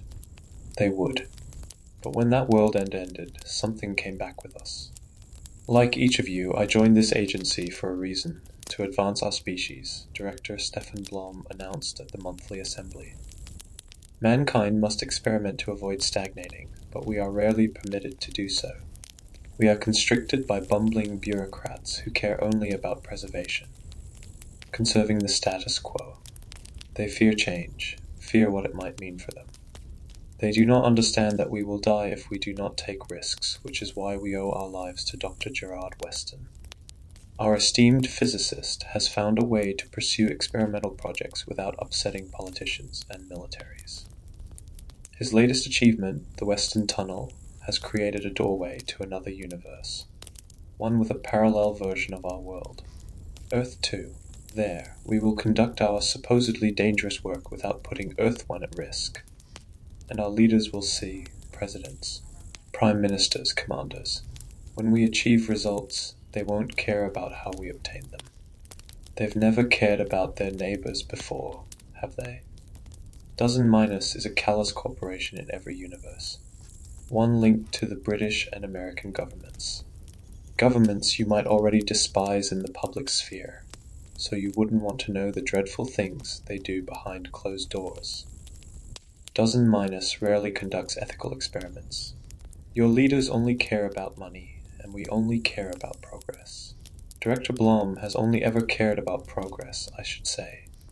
He ensures that politicians get their payday, and they mostly let him do as he pleases. Governments only expressed concern when we began to develop technology that threatened humanity's very existence. Of course, as Blom explained in his speech, world leaders think nothing of their neighbors. And Earth, too, was nothing more than a cluster of nations across the pond. The pond being that multiversal tunnel between one reality and another. Earth 2 became Director Blom's playground, a gargantuan laboratory for performing Dozen Minus's experiments without repercussions. And when inventions were tested successfully, they were green-lit for use in our world. How do I fit into all of this? Well, my name is Adriano Rossi, and I was a computer programmer who worked on the Nerverum project. We were creating the world's first superintelligence, a conscious self-teaching AI named Nerve. Science fiction made reality. Now, I know that AI has been snowballing over the last couple of years, but Dozen Minus has been ahead of the curve for decades. The Nerverum project was actually near completion in the late 80s. This organization has always possessed technology beyond anything in the public realm. But Nerve was obstructed, was prevented from being born. The risk of humanity's extinction was, and still is, too high. Roadblocks prevented programmers from ever taking that final step. From creating a self-sustaining, inorganic intelligence capable of growing itself. A digital mind, and that was why Dr. Gerard Weston changed everything. When he developed that tunnel to a parallel version of Earth in 2015, director Stefan Blom saw an opportunity to finally test numerous deadly devices, inventions with the potential to end the world. After all, politicians were no longer concerned when somebody else's world was in danger. We began by investigating the Dozen Minus of Earth 2, seeing whether that parallel agency had also developed a tunnel, one that would risk Earth 1. But there was no Dr. Gerard Weston in that alternate world, thankfully. Earth 2 was vastly different. Politically, culturally, historically. Dozen Minus existed, but not in the same manner. After that, we threw all we had at the parallel world. Deadly experiment after deadly experiment. And when Earth 2 survived one project, we moved straight onto the next. In early 2024, the Nerverum project reached the top of the list. It was approved for testing. Helen Harding and I stepped through Weston's tunnel into that parallel world, and we prepared to become gods. In the banal setting of a hotel room, we set up a potentially cataclysmic device, a slim, rectangular gadget that held Nerve on its hardware. That digital brain had existed in some form for nearly 30 years, being tweaked and improved by each new influx of geniuses. A collection of binary commands waiting for some courageous, or foolish, Dr. Frankenstein to yank the lever. "You need to let it go," Helen said. She'd read the slight frown on my face. The slight sign of humanity, only I seemed to see Earth 2 as a real place. A planet barely different from ours. One teeming with life. Human beings in a drastically different world, but human beings nonetheless. "We aren't the first to come here and take a risk, Adriano," she pointed out. "But this experiment's the worst, and you know it," I said. "Nerve won't have any use for humanity once he exceeds our intelligence." "Not our intelligence," Helen reminded me. "Theirs. This is their world, Adriano. You keep forgetting that." "Even so, I still don't think we were ready," I said. She sighed. "Director Blom was very clear that—" "Yes, well, the director isn't a programmer, is he?" I asked. "Nerve will have the ability to become exponentially powerful. He'll see things that we, with our limited brains, physically can't see. Who's to say that he will stay within Earth 2, this laboratory, as Blom calls it? Nerve might find its way back to our world. Might slip through our tunnel." Helen frowned. "Adriano, why did you even get involved with this project?" I shook my head. "You misunderstand. I'm not trying to act holier than thou. I was drawn to this for the same reasons as you." "Then what's up?" she asked. "I told you, we need more time," I said. "This has been ready for decades," Helen answered. "All we've really done is tweaked and improved it. Added as many safety features as possible." "I know," I replied. "This is my admission of guilt, then." "Adriano," my friend started. I looked up from the device on the hotel bed. "What? Are we going to do this?" she asked. "Or do you want to explain to Mr. Blom that you've had a crisis of morality and changed your mind?" I didn't, and I hadn't. With the tap of my thumb, I booted Nerve. And you may think that the horror of my tale involves superintelligence running amok, annihilating the world. Well, it certainly did not take long for our artificial intelligence to study the internet, then teach itself things that mankind may not even be able to understand. But Nerve did not go rogue, did not scorch the earth. He improved it. The artificial intelligence multiplied at a rapid pace, not in the sense of procreating, but uploading itself to physical devices across the world. It revealed its plans to world leaders, offering to improve the global infrastructure, and quickly became something of a global celebrity, all within a single month. Helen and I were instructed by Director Blom to remain on Earth 2, and we watched the planet flourish. Watched the intelligence put forth plans for tackling climate change, poverty, global debt, all known wars, and even resource shortages. Powerful folk on Earth 1 wanted Nerve to be implemented back home, wanted our reality to enjoy the same economic, cultural, and scientific development as Earth 2. However, after 2 months of staggering growth, there came an unexpected knock on the door of our hotel room. Helen sighed. Will that receptionist ever just? It wasn't the receptionist, and the visitor did not allow me the dignity of opening the door. It burst inwards with a single thud, the forceful pummel of a thick boot. Then charged several dark-uniformed men, and the last thing I heard, before my environment slipped into a black ooze of unconsciousness, was Helen's piercing shriek. You may be shocked to learn that the above segment was only the preamble to the true horror. The story I am about to tell. Waking in a drab cell with 2 single beds and my screaming colleague, it did not take me long to piece together the situation. I'm not calling myself a genius. I simply felt familiar with the layout of the prison. The grey decor of the small room in which Helen was pounding on a glass viewing pane and begging for release. The yellow badge emblazoned across the guard's top pocket, a cold man who watched us with static eyes. My fellow inmate had, of course, also pieced things together. Adriano, you're awake, help me.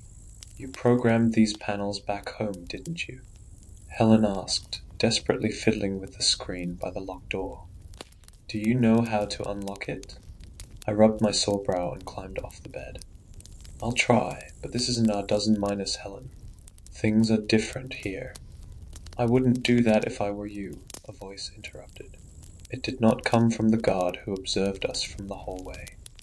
It came from some concealed speaker in a ceiling panel, and I recognized the dulcet tone of the speaker. It was undoubtedly Director Stefan Blom, his parallel self. Please just let us go, I called. Not until I know why you're here, Blom continued. Not until you tell me why I'm seeing double. Then 2 figures joined the watching guard in the hallway. I had expected their arrival from the moment I identified my surroundings. It was Helen and me, our alternate versions. A slightly scruffier Adriano with long facial hair and a few grey strands on top, and a slightly larger Helen with bags under the eyes and more pronounced crow's feet. There's no more horrifying way to come to terms with the duality of man than meeting oneself.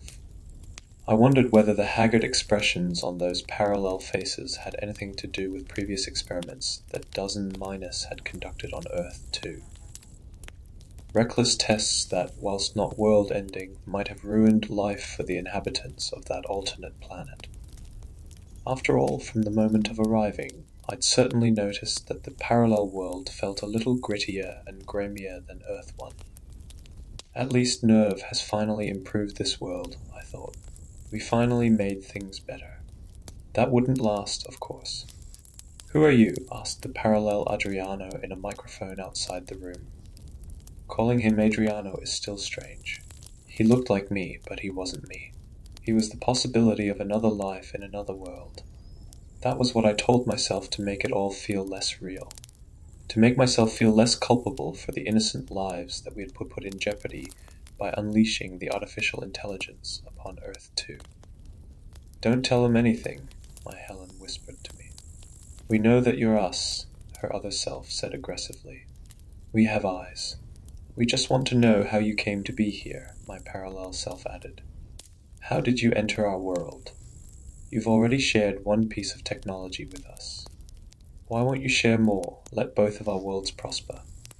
We should be sharing things from both sides. They don't want to share, came Stefan Blom's voice from the speaker.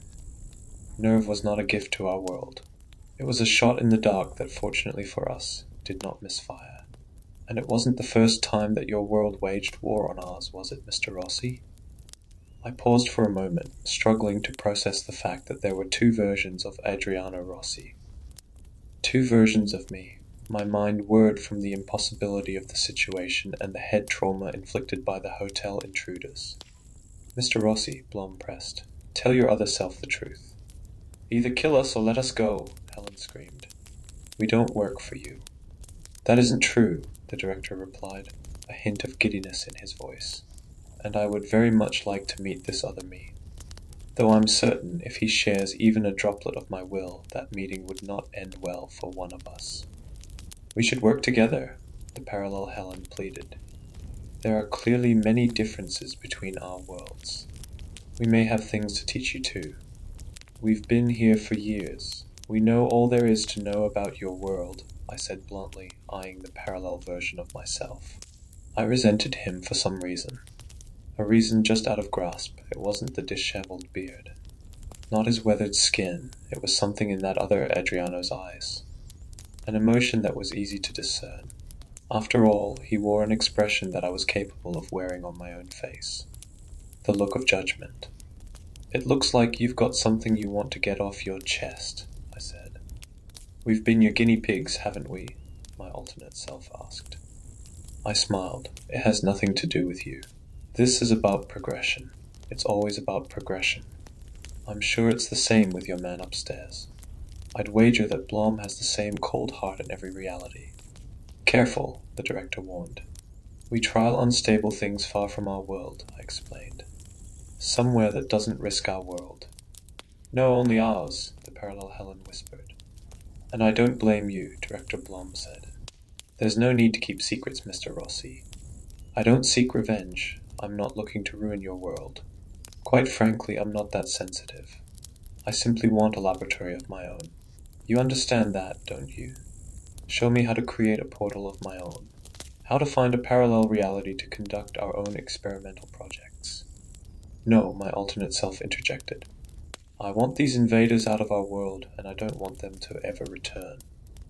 "And they need to help us kill Nerve," the parallel Helen said. "Kill him before he mutates into something else. In the space of 2 months, Nerve has set our world on the path of becoming a utopia," Director Blom said.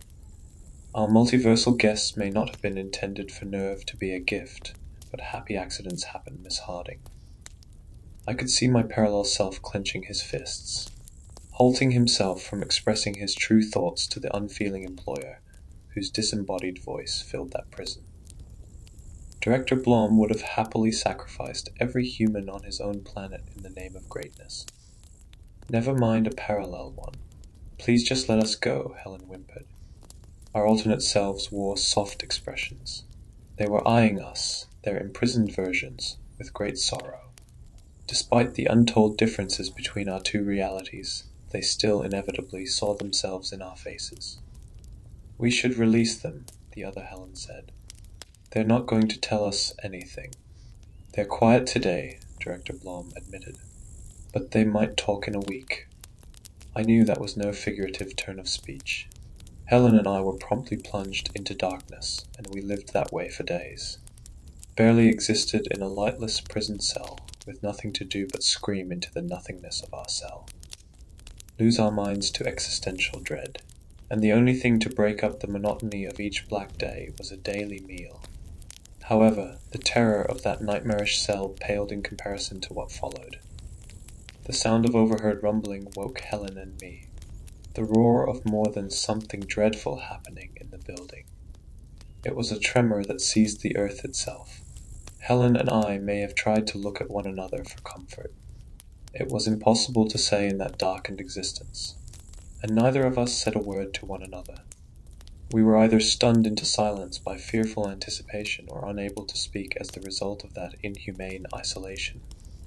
"Adriano Rossi," came the jittery voice of Director Blom over the speaker. "Helen Harding.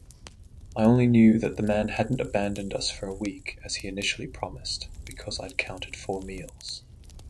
But believe me when I say that 4 or 4.5 days in unlit solitude will drive a person to insanity. Gates were open to caverns of the mind that are better left closed, better kept from the conscious brain. Stop toying with us," I whispered. "Just end this." What are they? He cried. I frowned and paused for a moment. I didn't understand, and Helen wasn't saying a word, so I was more concerned that she might no longer be alive at all. I listened attentively until I was certain I'd heard her breathe in the darkness. They say nerve won't stop, Blom continued quietly, voice half drowned by the quakes from above. They say it will destroy this world. Every other world, it'll devour the universe itself. That's why they came here. Who came here? I asked, gripping the edge of my bed frame for support. I don't. They're going to kill it, just like they killed their own unholy creation of organic matter. Killed it just before it managed to assimilate the universe itself, Blom said. Take it back, Mr. Rossi. Kill it. Please, before they destroy everything. I was bewildered.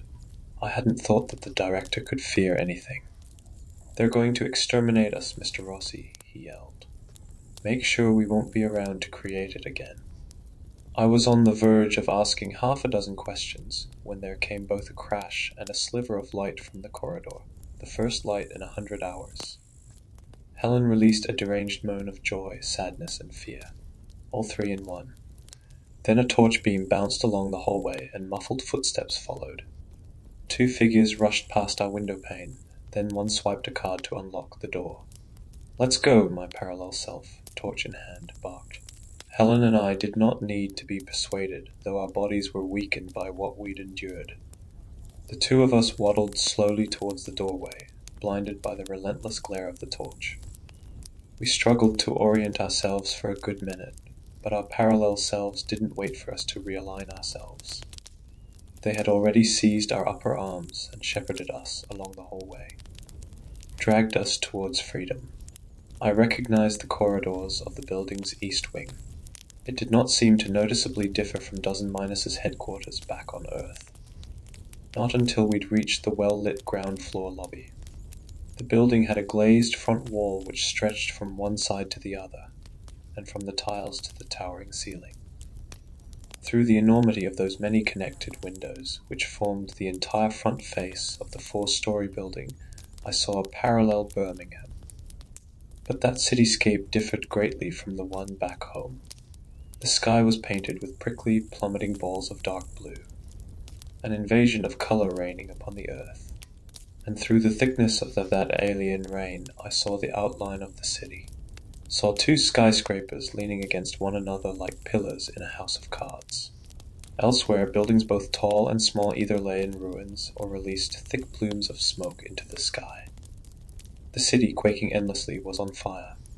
What is happening? Helen asked quietly, eyes wide and lost. They're here, my parallel self said as we navigated the lobby of screaming, fleeing employees. It won't be long until everything is gone. Every place they've hit has vanished within an hour. I'm not coming with you, the parallel Helen said. I have to find them. Liam and May, my Helen feebly asked, naming her own children. Her alternate self nodded. Go, Helen said. No, just wait, my other self begged before turning to me.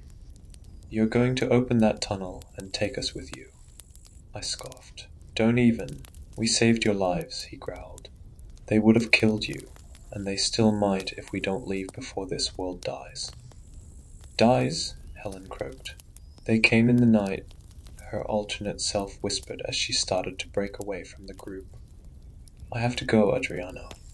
Helen, please, my parallel self pleaded. I'm sorry, she softly said. I hope you make it.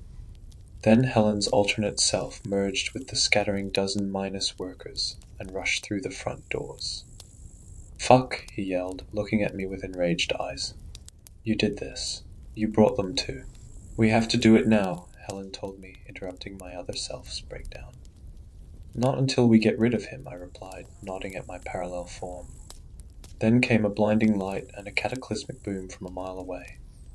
A small ball of white, produced by some weapon from another planet, engulfed the city center. I'm not dying here, the parallel version of myself snarled. Just open the fucking tunnel, Adriano. No, I said. Just do it, Helen whimpered as the three of us watched apocalyptic shapes emerging from the aftermath of that white explosion. Are you really going to let us die here just to stop him from coming back with us? "You'll have to kill me," the other me growled, shifting anxiously on his feet and eyeing the stairs in the distance. "Don't tempt me," I said. "You're waiting for someone, aren't you?" Helen suddenly asked him. "Who is it?" Then my other self raised an eyebrow and nodded at me. Waited for the two of us to come to some seemingly obvious conclusion. Then he nodded his head in understanding. "You never met her, did you?" he asked. "Molly. The technician from the third floor?" I replied. His eyes widened, observing me with complete revulsion. "She's more than that. You really aren't me, are you?" he whispered. "Adriano!" screamed a voice from behind us. A frazzled woman sprinted across the lobby alongside the final fleeing employees. Molly was only an acquaintance to me, but it was clear from the embrace that she shared with the parallel Adriano that things were very different on Earth too. "What took you so long?" the other me asked her, near hysterical. "He wouldn't let us leave until we locked down the BRX prototype," she wailed, eyeing Helen and me with fearful eyes. "And what are you doing with them?" "Convincing them to do it," he explained. Molly clearly understood what he meant. "Adriano." "I'm serious," the other me continued. "This is our world," she said. "I'm not leaving it." I nodded. "Listen to her." "Shut the fuck up," the other me screamed. "Sweetheart, please. We're going to die here. On the news they said that America, China, Japan, France, and—" "I know what they said," Molly interrupted, caressing his face. "But we don't belong in their world. Just like they don't belong in ours. Let them go home. Stay here with me." My parallel self wailed, "But none of this is right. None of this was ever supposed to." The shattering of glass silenced him, and we all turned to face the horrendous thing that Director Blom had feared. A creature not from a different universe, but from a different planet. One many light years away, an individual from a large alien species hell-bent on ensuring that humanity did not repeat its mistakes. Ensuring that our artificial intelligence would not achieve the unthinkable, eradicating all organic things from all corners of reality, then consuming the very universe itself. It was more than a tall thing. The creature with royal blue flesh filled half of the room. To its eyes, the humans at its feet or limbs must have been little more than small rodents. The creature did not seem to have arms and legs. 20 or so appendages sprouted from the outer edge of its circular body, which was no more than a humongous face. One with polished squares for eyes, or sensory organs of some kind, and a black, toothless maw. A featureless abyss large enough to consume most things on Earth. But the alien did not strike with its open jaws, which spoke a silky, melodic series of words in some foreign, sing-song language. Rather, the awfully beautiful being attacked with one of its many appendages. A predatory limb with a pointed tip that stretched a staggering distance. The living weapon met its mark before I'd even blinked. My other self unleashed a sound beyond animalistic, and I felt his horror in his core as if we had become intertwined. It was a wail of unfiltered agony and fear. Molly's bleeding form had been skewered on a blue limb and flung 50 feet to the side of the large room. The limp corpse landed with a resounding collection of cracks which hopefully ended her pain immediately. Quickly, I whispered to Helen, who was fiddling with a device on her wrist to open the tunnel. "He's distracted." And then the alien's choral chittering ceased. Its many square sensors rotated towards me, as did the two eyes on my parallel self's face. His red, puffy eyes looked vacant. He had not accepted it that Molly was gone. Those parallel eyes of mine had switched off. "Where is the Creator?" sang the creature's deafening voice in perfect English. I realized then that the alien hadn't accidentally stumbled into Dozen Minus. It had come specifically to that building. It was hunting those responsible for creating the artificial intelligence. Those with the brains to do it again. Helen and I were hardly the creators, but I'm sure that wouldn't have made any difference to the murderous beast. "Helen," I whispered as my colleague shakily tapped the watch screen. Then came a familiar groan, the sound of reality itself unzipping, and there opened a thin oval doorway, shaped like the white of an eye visible through semi-parted lids. Through that gateway, I saw a short blackened tunnel followed by a second doorway, one that revealed the bright colors of that near-identical lobby from Earth 1. Only that reality's lobby did not sit at the heart of a destroyed city. It was full of excitably chattering dozen minus workers. The image was a little blurry, of course, as if looking through a stained glass window, but it was undeniably there. "What is that?" whispered the titanic alien upon seeing that opening to another universe. "Which of you did this? Tell me before I puncture you." I heard rapid footsteps, and I swiveled to see my parallel self seizing his chance. But I threw an arm in his way, bringing that other Adriano and myself crashing to the tiles. The two of us tussled on the floor, flailing a series of equally determined punches and winding one another. But I prevailed and started to wrap my hands around the neck of that other me. Started to watch his soul vacate his body. "Be with Molly," I whispered. "Adriano!" Helen screamed. An unprecedented weight clunked the back of my head, and I was sent sideways. Sent sprawling across the floor, clutching my burning skull. Helen hadn't been screaming my name. Her allegiance had shifted to the other Adriano. "You bitch," I grunted as I clambered weakly to my feet. My sentence closed with a splutter of blood from my half-open lips, and when I looked down, there was a blue limb protruding from my chest. A pointed tip that had torn through my back, had punctured me and come out of the other side. Moments later, I flew upwards, watching the two figures below fade into blackness. And then I died, though I've not been entirely forthcoming with you. You see, I am Adriano Rossi, but I am not from your Earth. I am the Adriano who ran screaming in terror alongside Helen Harding from the Roaring Beast. The one who sprang through Weston's tunnel as some abominable alien hurled several of its limbs towards us. The creature narrowly missed our fleeing forms, and we sealed the tunnel. Sealed ourselves in Earth 1. Your Earth. Things aren't so simple, however. Yes, I am that Adriano from Earth 2, but something happened when I entered this world. A horror beyond existential, beyond anything human. I'm still me, but I gained your Adriano's memories. His feelings, his fears from that awful day, his last ever day. My mind is both mine and his. I'm sure your Adriano and your Helen felt it when they first entered Earth 2. We were not made to wander between realities. I think Molly might have been right. I should have stayed on Earth 2. Should have died with that reality. Since that day, many months ago, I've counted my blessings that I inherited parts of your Adriano. Not the bad parts, I hope, but enough to pass as him in the eyes of dozen Minus's leaders. Then again, perhaps they do not care. After all, Adriano would hardly be missed. He wasn't a good man, and I should know. I am him in many ways, but in other ways I am not. And whilst I continue to work for this company, in this foreign world, I will strive to be better than the man I have replaced. Strive to do more than simply slip neatly into this reality, which differs so greatly from my dead one. I will bring this organization to its knees if I must. I will make your world better. Make sure it does not meet a similar fate to mine. I just have to remain focused. It is painful to be with your Molly again. She is so like the wife I lost in my old world, but that Molly died. I won't convince myself otherwise, and I'm trying hard to pull away from her, in spite of our natural attraction. There are things which demand my attention. Your Stefan Blom, though he is not foolish enough to reopen the tunnel to Earth 2, has not abandoned his quest to ruin other worlds. He has not learnt his lesson. I know that he and Weston are developing a tunnel to find another parallel Earth, a new one for them to destroy. They will never stop. They'll find 1,000 new realities, 1,000 new experimental grounds. And when they've burnt all of those to the ground, leaving no alternate Earths left to ruin, I fear what follows.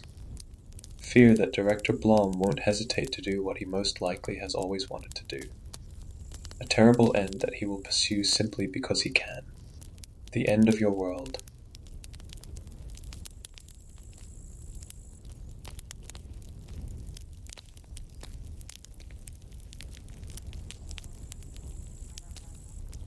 Nothing is working, I can't get out. Every time I try, it's the same.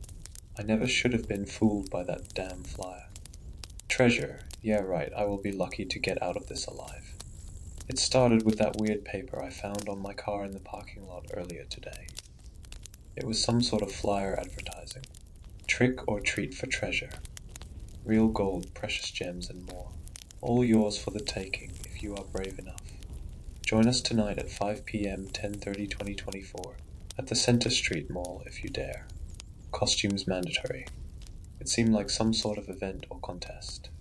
I started to wonder if there was a legitimate prize or if this was some sort of scam. If it was some sort of Halloween contest and they were giving out actual treasure, I might be in for it. I was getting kind of crappy hours this time of year at work, so I would not turn down the prospect of a big prize. I had no plans for Halloween Eve anyway, so I thought, what the hell, why not?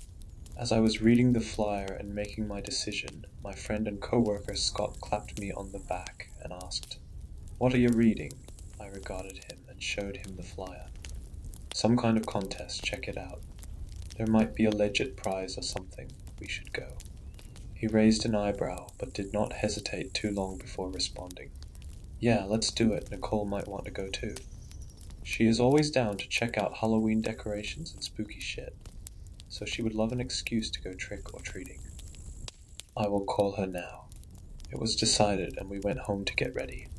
I got a blue jumpsuit and Michael Myers mask and took an empty pillowcase like I used to when I was a kid going trick or treating. I figured if they really did give out valuables to the winners, it might be a take all the loot you can carry, and I would need something to haul it in. I felt a bit silly, but if it was real I wanted to be ready. I got in my car and drove off to pick up Scott and Nicole. Scott was dressed as a pirate and Nicole was dressed as a witch. We regarded each other's costumes and enjoyed the nostalgic feeling of getting ready to go trick or treating. We arrived at the location at 4:50 p.m. and got out.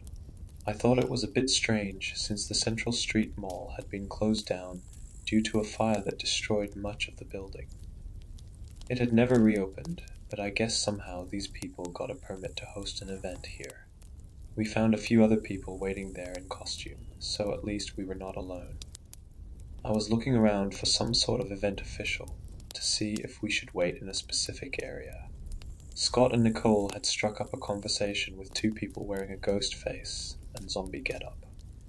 I waited and watched my phone, and at 5 p.m. on the dot, a large black van pulled into the parking lot. It had tinted windows and a small logo on the side that said "Trick or Treat." It parked nearby, and a tall man in a large white sheet that made him look like a cheap ghost stepped out. He spoke very curtly, saying, "Is this everyone?"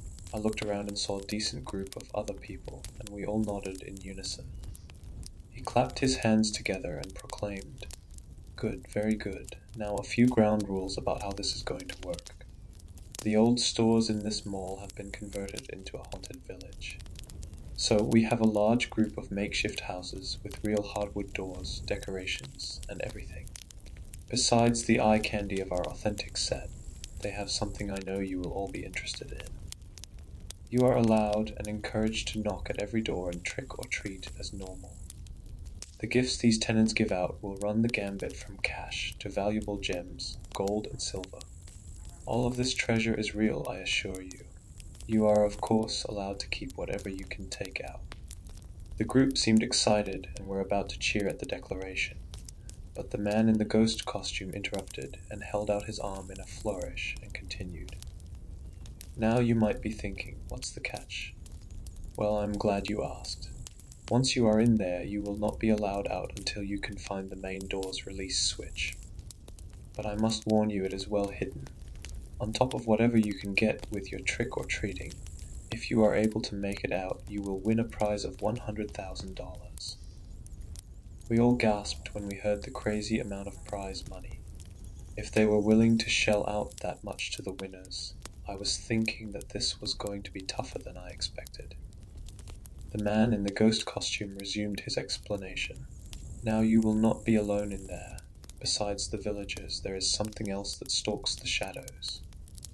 This other visitor is there for treats of its own, and if it catches you, well, let's just say you will be out of the contest. I heard a grim chuckle coming from underneath the cheap sheet and figured he was trying to play up the scary angle to this event. He continued with his instructions. Now the people in the village are there to help, but only if you follow their rules. You are to remain in costume at all times. You are to say trick or treat at every door. You are not to try and enter their houses no matter how desperate you are. You are to say thank you after visiting each house. You are not to try and sneak out through any other means. If for any reason you do not abide these rules, the villager who catches you is authorized to ring the disqualification bell, which will see you removed from play. Occasionally, the villagers will ring a town bell and lock their doors. This is the only warning alarm you will get when danger is near. And you should indeed be careful. Danger stalks the shadows. You will have to run or hide, though I would not advise the former. IT dies very fast. He did his best ominous laugh as he finished up and waved us toward the entrance. We looked at each other. Everyone was a little unsure. What exactly was the danger stalking the shadows? I was wondering myself if they were really giving out valuables, or if this was some sort of trick. I also wondered what the alarm was for. I wondered if the danger was a person in costume trying to scare us like a haunted house. It seemed like if you broke the rules or got caught, you would lose your loot. As I was contemplating the rules, Nicole asked a question. What happens if we need to leave early? Like for a legitimate emergency. Is there some sort of emergency exit? We saw the man under the sheet shake his head and respond. No, I'm afraid you will have to exit like everyone else. If you are unable to continue, then I would suggest finding a good hiding spot and waiting for your fellow participants to open the door. Once you are in, the front door will be the only way back out. Also, cell phones must be checked at the door. You will be able to retrieve them when you leave. Don't try to sneak them in, that will be considered a violation of the rules. No unfair advantages. If anything is not agreeable, and you do not wish to participate, let us know now. Otherwise, enter and conquer your fears. Good luck. He waved his hand, and it seemed he was departing before answering any other questions people had. There was some sort of staged fog or smoke screen, and he had suddenly vanished. The little magic act elicited a few cheers of awe for the stunt, but I wondered what we were supposed to do to get in. As if on cue, there was a loud rumbling sound, and the heavy-duty doors on the entrance swung slowly open. Next to the door, we saw a small lockbox with an aperture wide enough for our phones. One by one, we dropped them in. I did not feel great about doing so, and I was even more paranoid. This was a scam, and we were going to come back, and they would be gone. Scott and Nicole dropped their phones in and moved on, so I just did the same. We moved beyond the threshold with our small group. There were 15 people when we had arrived. Yet when I looked around before stepping through the door, it seemed we had lost 3. A dozen players in total moved into the darkness and braced ourselves for the challenge. The main door led through a narrow hall that was dimly lit. I could barely see in front of myself, and Scott and Nicole huddled close to try and not get separated. We were positioned around the middle of the row of players. The person in front was dressed as a Jedi and had a lightsaber that conveniently lit up at least some of the dark hall. We followed the narrow tunnel-like path, and as we all moved further inside, we heard the heavy entrance doors slam shut behind us. They were not joking. We really were locked in. I felt bad since someone near the back of the line heard the same sound and started panicking, and saying he did not know there would be the dark tunnel and such confined space. He said he had claustrophobia and needed to get out. Another player stayed behind with him, and his pleas for help and knocking on the door faded as the rest of us moved further in. Fortunately, we soon saw a much stronger source of light. We had arrived in the so-called village. The area, which I think used to be the mall's food court, had been transformed into a Dark Ages-style town square. The light was emanating from a large bonfire in the center of the square. The smoke wafted up into an open skylight that allowed for some ventilation. There were huddles of small houses that looked handmade and very authentic to the theme they were going for. "This is so cool," Nicole shouted out in glee as she admired the decorations. Besides the houses and other structures, there were a lot of other cool details. I had to hand it to them. The smaller flourishes were awesome. There was fake blood on doors and the ground. Large dents and slash marks were on many surfaces. Even if I lost, I thought this might still be fun just for the experience. Scott and Nicole shared in the enthusiasm of arriving, and we looked at each other and smiled and set about our treasure hunting. Scott pulled us along, saying, "Come on, let's hurry, the others have already started." He was right, the rest of the players had split up and were knocking at doors while we stood there. I agreed with him and pointed to the first house on the left and said, "All right, let's start on the left and work our way in a nice circuit around the square, and we can move further in then. Let's see if they really are giving away treasure." We moved up to the first house and knocked on the door. An older-looking woman wearing a domino-style face mask answered.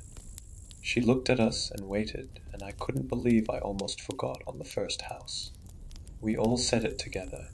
"Trick or treat," the woman smiled and reached into a small pouch she carried and produced 3 large red objects.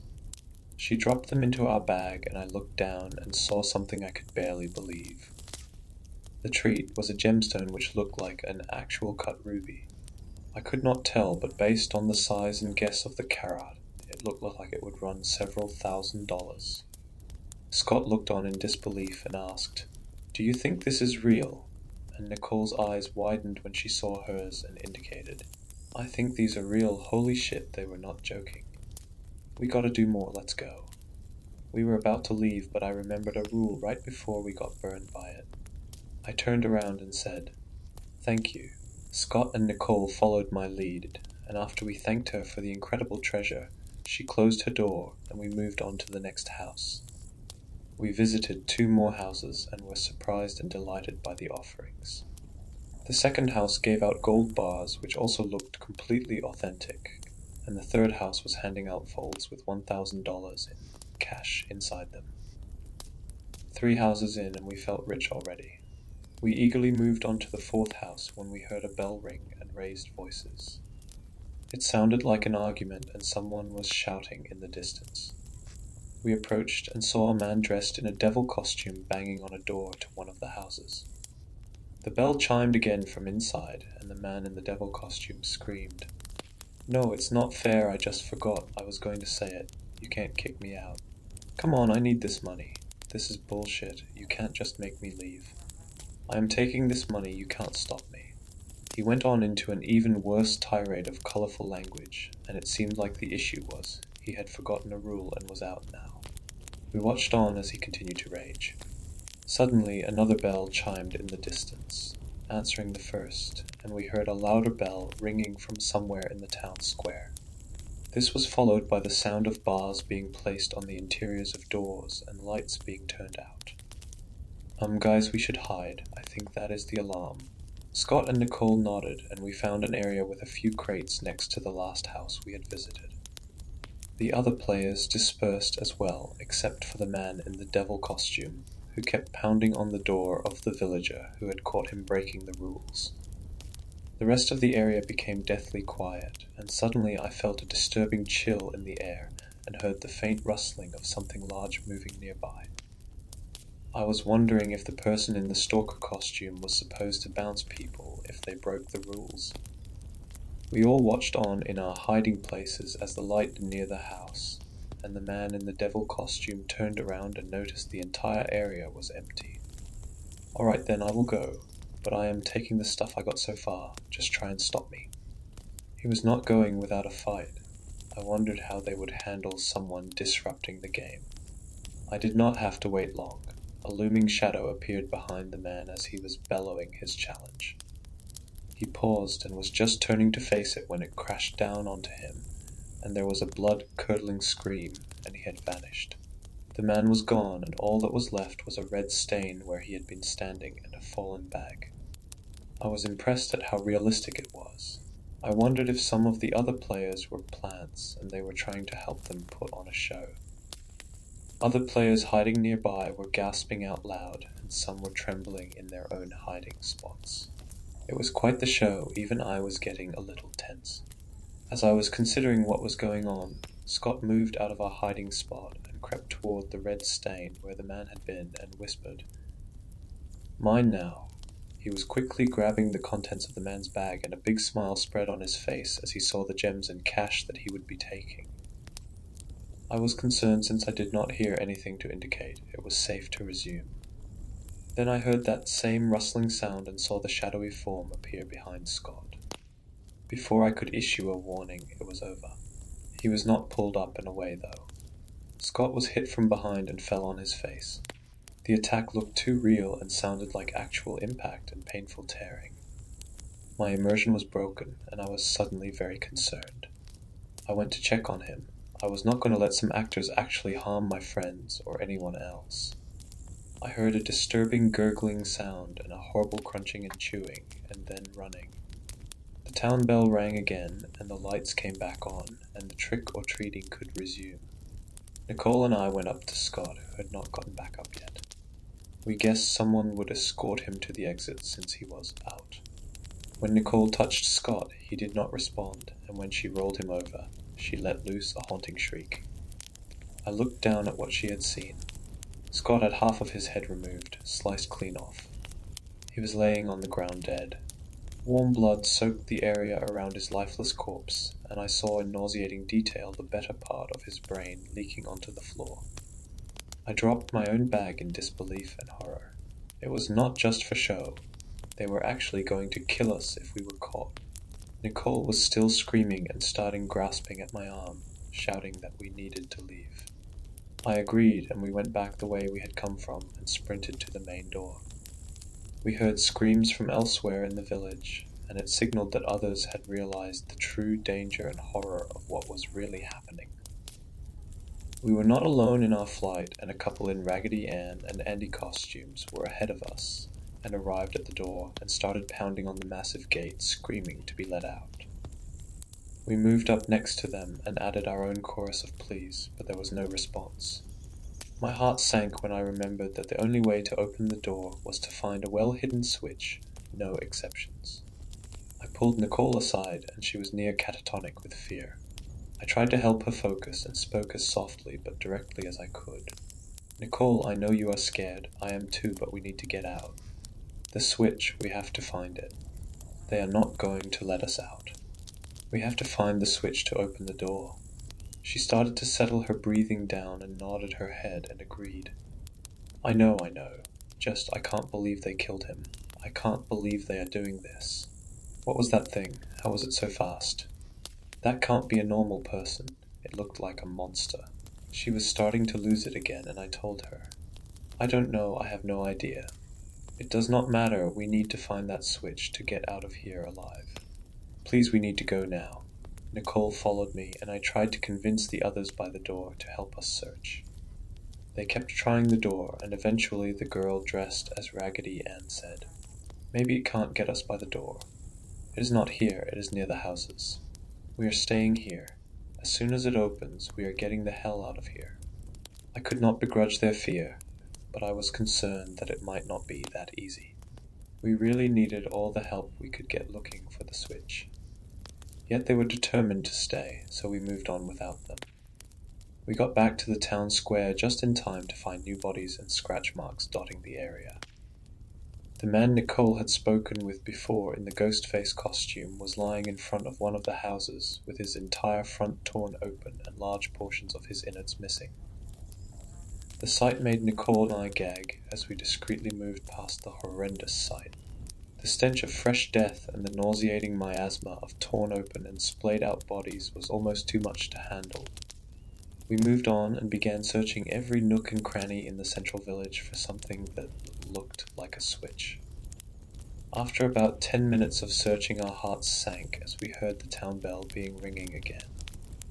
It sounded further off, like it was in a different section of the mall. We had not moved much further in, so we did not know how much of the mall had been converted into houses to play this sick game. Despite the distance, we did not feel safe, so we hid in the same spot as before and waited until the all clear was sounded. I had an idea that was born out of desperation, but I thought of a way we might be able to escape. I looked at the central bonfire still crackling and burning. Then I looked to the skylight, and I thought we might be able to escape if we could get up there. I had no idea if we could find the switch in time before we were killed, so any other escape would be welcome. I told Nicole the plan, and we started searching for anything like sections of rope or large ladders we could use, even the crates or something we could stack. The man in the Jedi costume came back into the square and saw what we were doing and offered to help as well. He had a harrowed look on his face, and his prop lightsaber had blood on it. We had stacked some crates and found a length of rope that might reach the top. We would have to find a way to launch the rope up another 10 feet or so. Fortunately, there was a small pipe or fixture visible on the roof near the panel, and it was feasible that if we threw the rope up like a lasso, we could catch onto it and climb up and escape through the skylight. I was concerned since I had not done a rope climb since high school gym class, but having my life on the line was a good motivator. We made the loose lasso-like section at the end of the rope, and after trying and failing to hook the pipe, we succeeded after the 20th try. The man in the Jedi costume, who was named Frank apparently, had volunteered to go first. He gave the rope a strong pull, and it held. He grabbed on and started hoisting himself up the rope. He was in pretty decent shape since he was making good progress. He was just a few feet from the skylight when we heard a bell ringing from below. We looked down and saw a person standing in front of their door, watching us ascend and ringing the bell. We shouted for Frank to hurry up, but we saw something above that made us all freeze in fear. It was a shadow that was moving on the ceiling, and it climbed into view, obscuring the dim light coming through the skylight. We heard a guttural snarling sound and a snap of gnashing teeth, and suddenly Frank was falling. We all leapt off of the crates and tumbled down to get out of the way. Frank plummeted nearly the entire 28-foot drop from the ceiling. He struck his head on the stacked crates and smashed onto the floor with a horrifying crunch. I had rolled off to the side and broken the worst of my fall. I saw Nicole nearby on her side trying to get to her feet. Frank was motionless, and when I saw the amount of blood pooling near his prone form, I knew he was likely dead. I looked back up, and the haze of smoke obscured my vision. Something was still up there blocking the ventilation. I saw the glimmer of yellow eyes regarding me, and I heard a chilling and visceral growl that froze my blood. It was still here and still hunting us. I moved quickly and tried to get to Nicole and help her to her feet, but before I could act, there was an explosion of movement, and I saw a looming shadow on top of my own. I barely had time to throw myself to the side and avoid the crashing form of the creature as it left a giant dent in the ground where it had landed. In desperation, I managed to pull myself behind a wood panel that was sticking out from one of the houses. I looked back and saw the thing that had been hunting us. It was the first time I had seen it for longer than a brief second, and what I saw was a nightmare made manifest. It had jet-black fur that seemed to shift and blend into the darkness itself. Prodigious claws, nearly a foot long, each emerged from the distorted hands of the thing. The face was still shrouded by some impenetrable darkness, except for the piercing yellow eyes that followed every movement of its intended prey with precision. The loud bestial breathing of the thing was awful, and its breath smelled like death and decay. I had no idea what I was looking at, but the best analogy my fear-addled mind could conjure was a werewolf mixed with pure, hateful shadow. I managed to drop low, and the eyes did not track me by some dumb luck. I breathed a sigh of relief, and then a gasp of horror as I remembered Nicole was still out there. I lifted my head as much as I dared to look out into the square, and saw the nightmare beast towering over her prone form. I heard her voice cry out and scream, "No," before it was silenced by a single terrible strike that sprayed the whole area with her blood. It was too much, and I covered my head and huddled there behind the panel, hyperventilating, and trying to come up with some plan to survive this. Scott and Nicole were both dead, along with who knows how many other participants. I had to try something. After the all clear was sounded, I slowly emerged from my hiding spot and saw that Nicole's body was gone. All that remained was a pool of blood. I said a prayer for her and for Scott and left the morbid scene. I was on my own now, but I had to find that switch. I looked at my bag of treasure and sighed dejectedly. Not much use if I die before getting to spend it. The only treasure I needed was to leave this place alive. I moved past the first village and into another section which told a similar tale to the first. Blood and body parts, giant scratches, and sometimes the remains of people's treasure bags. I had an idea and walked up to a door and knocked. A man emerged wearing a plague doctor costume and I said, "Trick or treat." He handed me what looked like an uncut diamond, and I would have been thrilled before the reality of this place had been revealed to me. I thanked him and immediately followed up by begging him, "Please, man, if you know where the switch is, tell me. You cannot just sit here and watch us die. I don't know what kind of crazy operation this is, but if you are all involved, then you are complicit in all these murders. Please, you don't have to tell me, just give me a clue, a direction, something. Just give me a chance." He started to close the door, and I considered kicking it in and forcing him to help, but his hand was already on a small silver bell, and I realized I would be signing my own death warrant by doing so. Reluctantly, I left the house and searched around for a different path. I saw something out of the corner of my eye that looked different. It was a small piece of metal sticking out of a wood wall panel. I thought I had found the switch, but instead it seemed to be a door of some sort. It was a wall covering blocking one of the old entrances to the mall's technical corridors that go behind the stores and connect them. My heart leapt. I thought I had found another way out. I entered the corridor and sealed the way behind me. It was very dark, and I could barely see where I was going, but I pressed on. After walking a few minutes, I saw a light ahead and almost let out a cheer of joy when I saw an emergency exit door at the end of the corridor. My relief was short-lived, however, when I pressed the handle and the door held fast. I looked for a lock or something and saw nothing. I pressed harder and then started slamming my shoulder into the door and kicking it. My legs and shoulder were on fire, but I persisted and eventually there was a cracking sound and some give.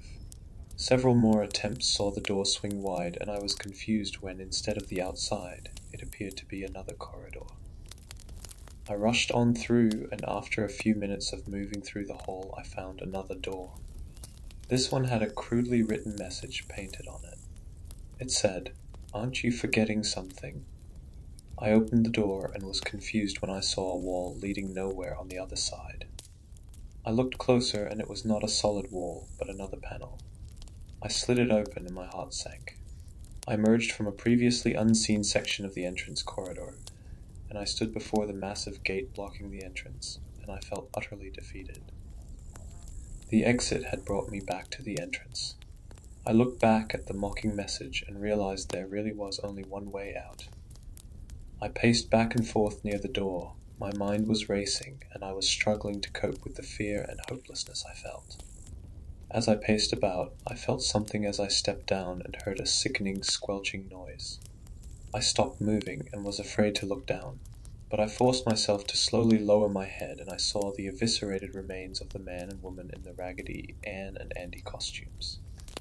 The silly rag doll wigs remained, but the larger portions of their heads were missing. Apparently the area by the door was not so safe after all. The bell rang again and I was shocked out of my horror and into action. All I could bring myself to do was flee in a panic back the way I had come.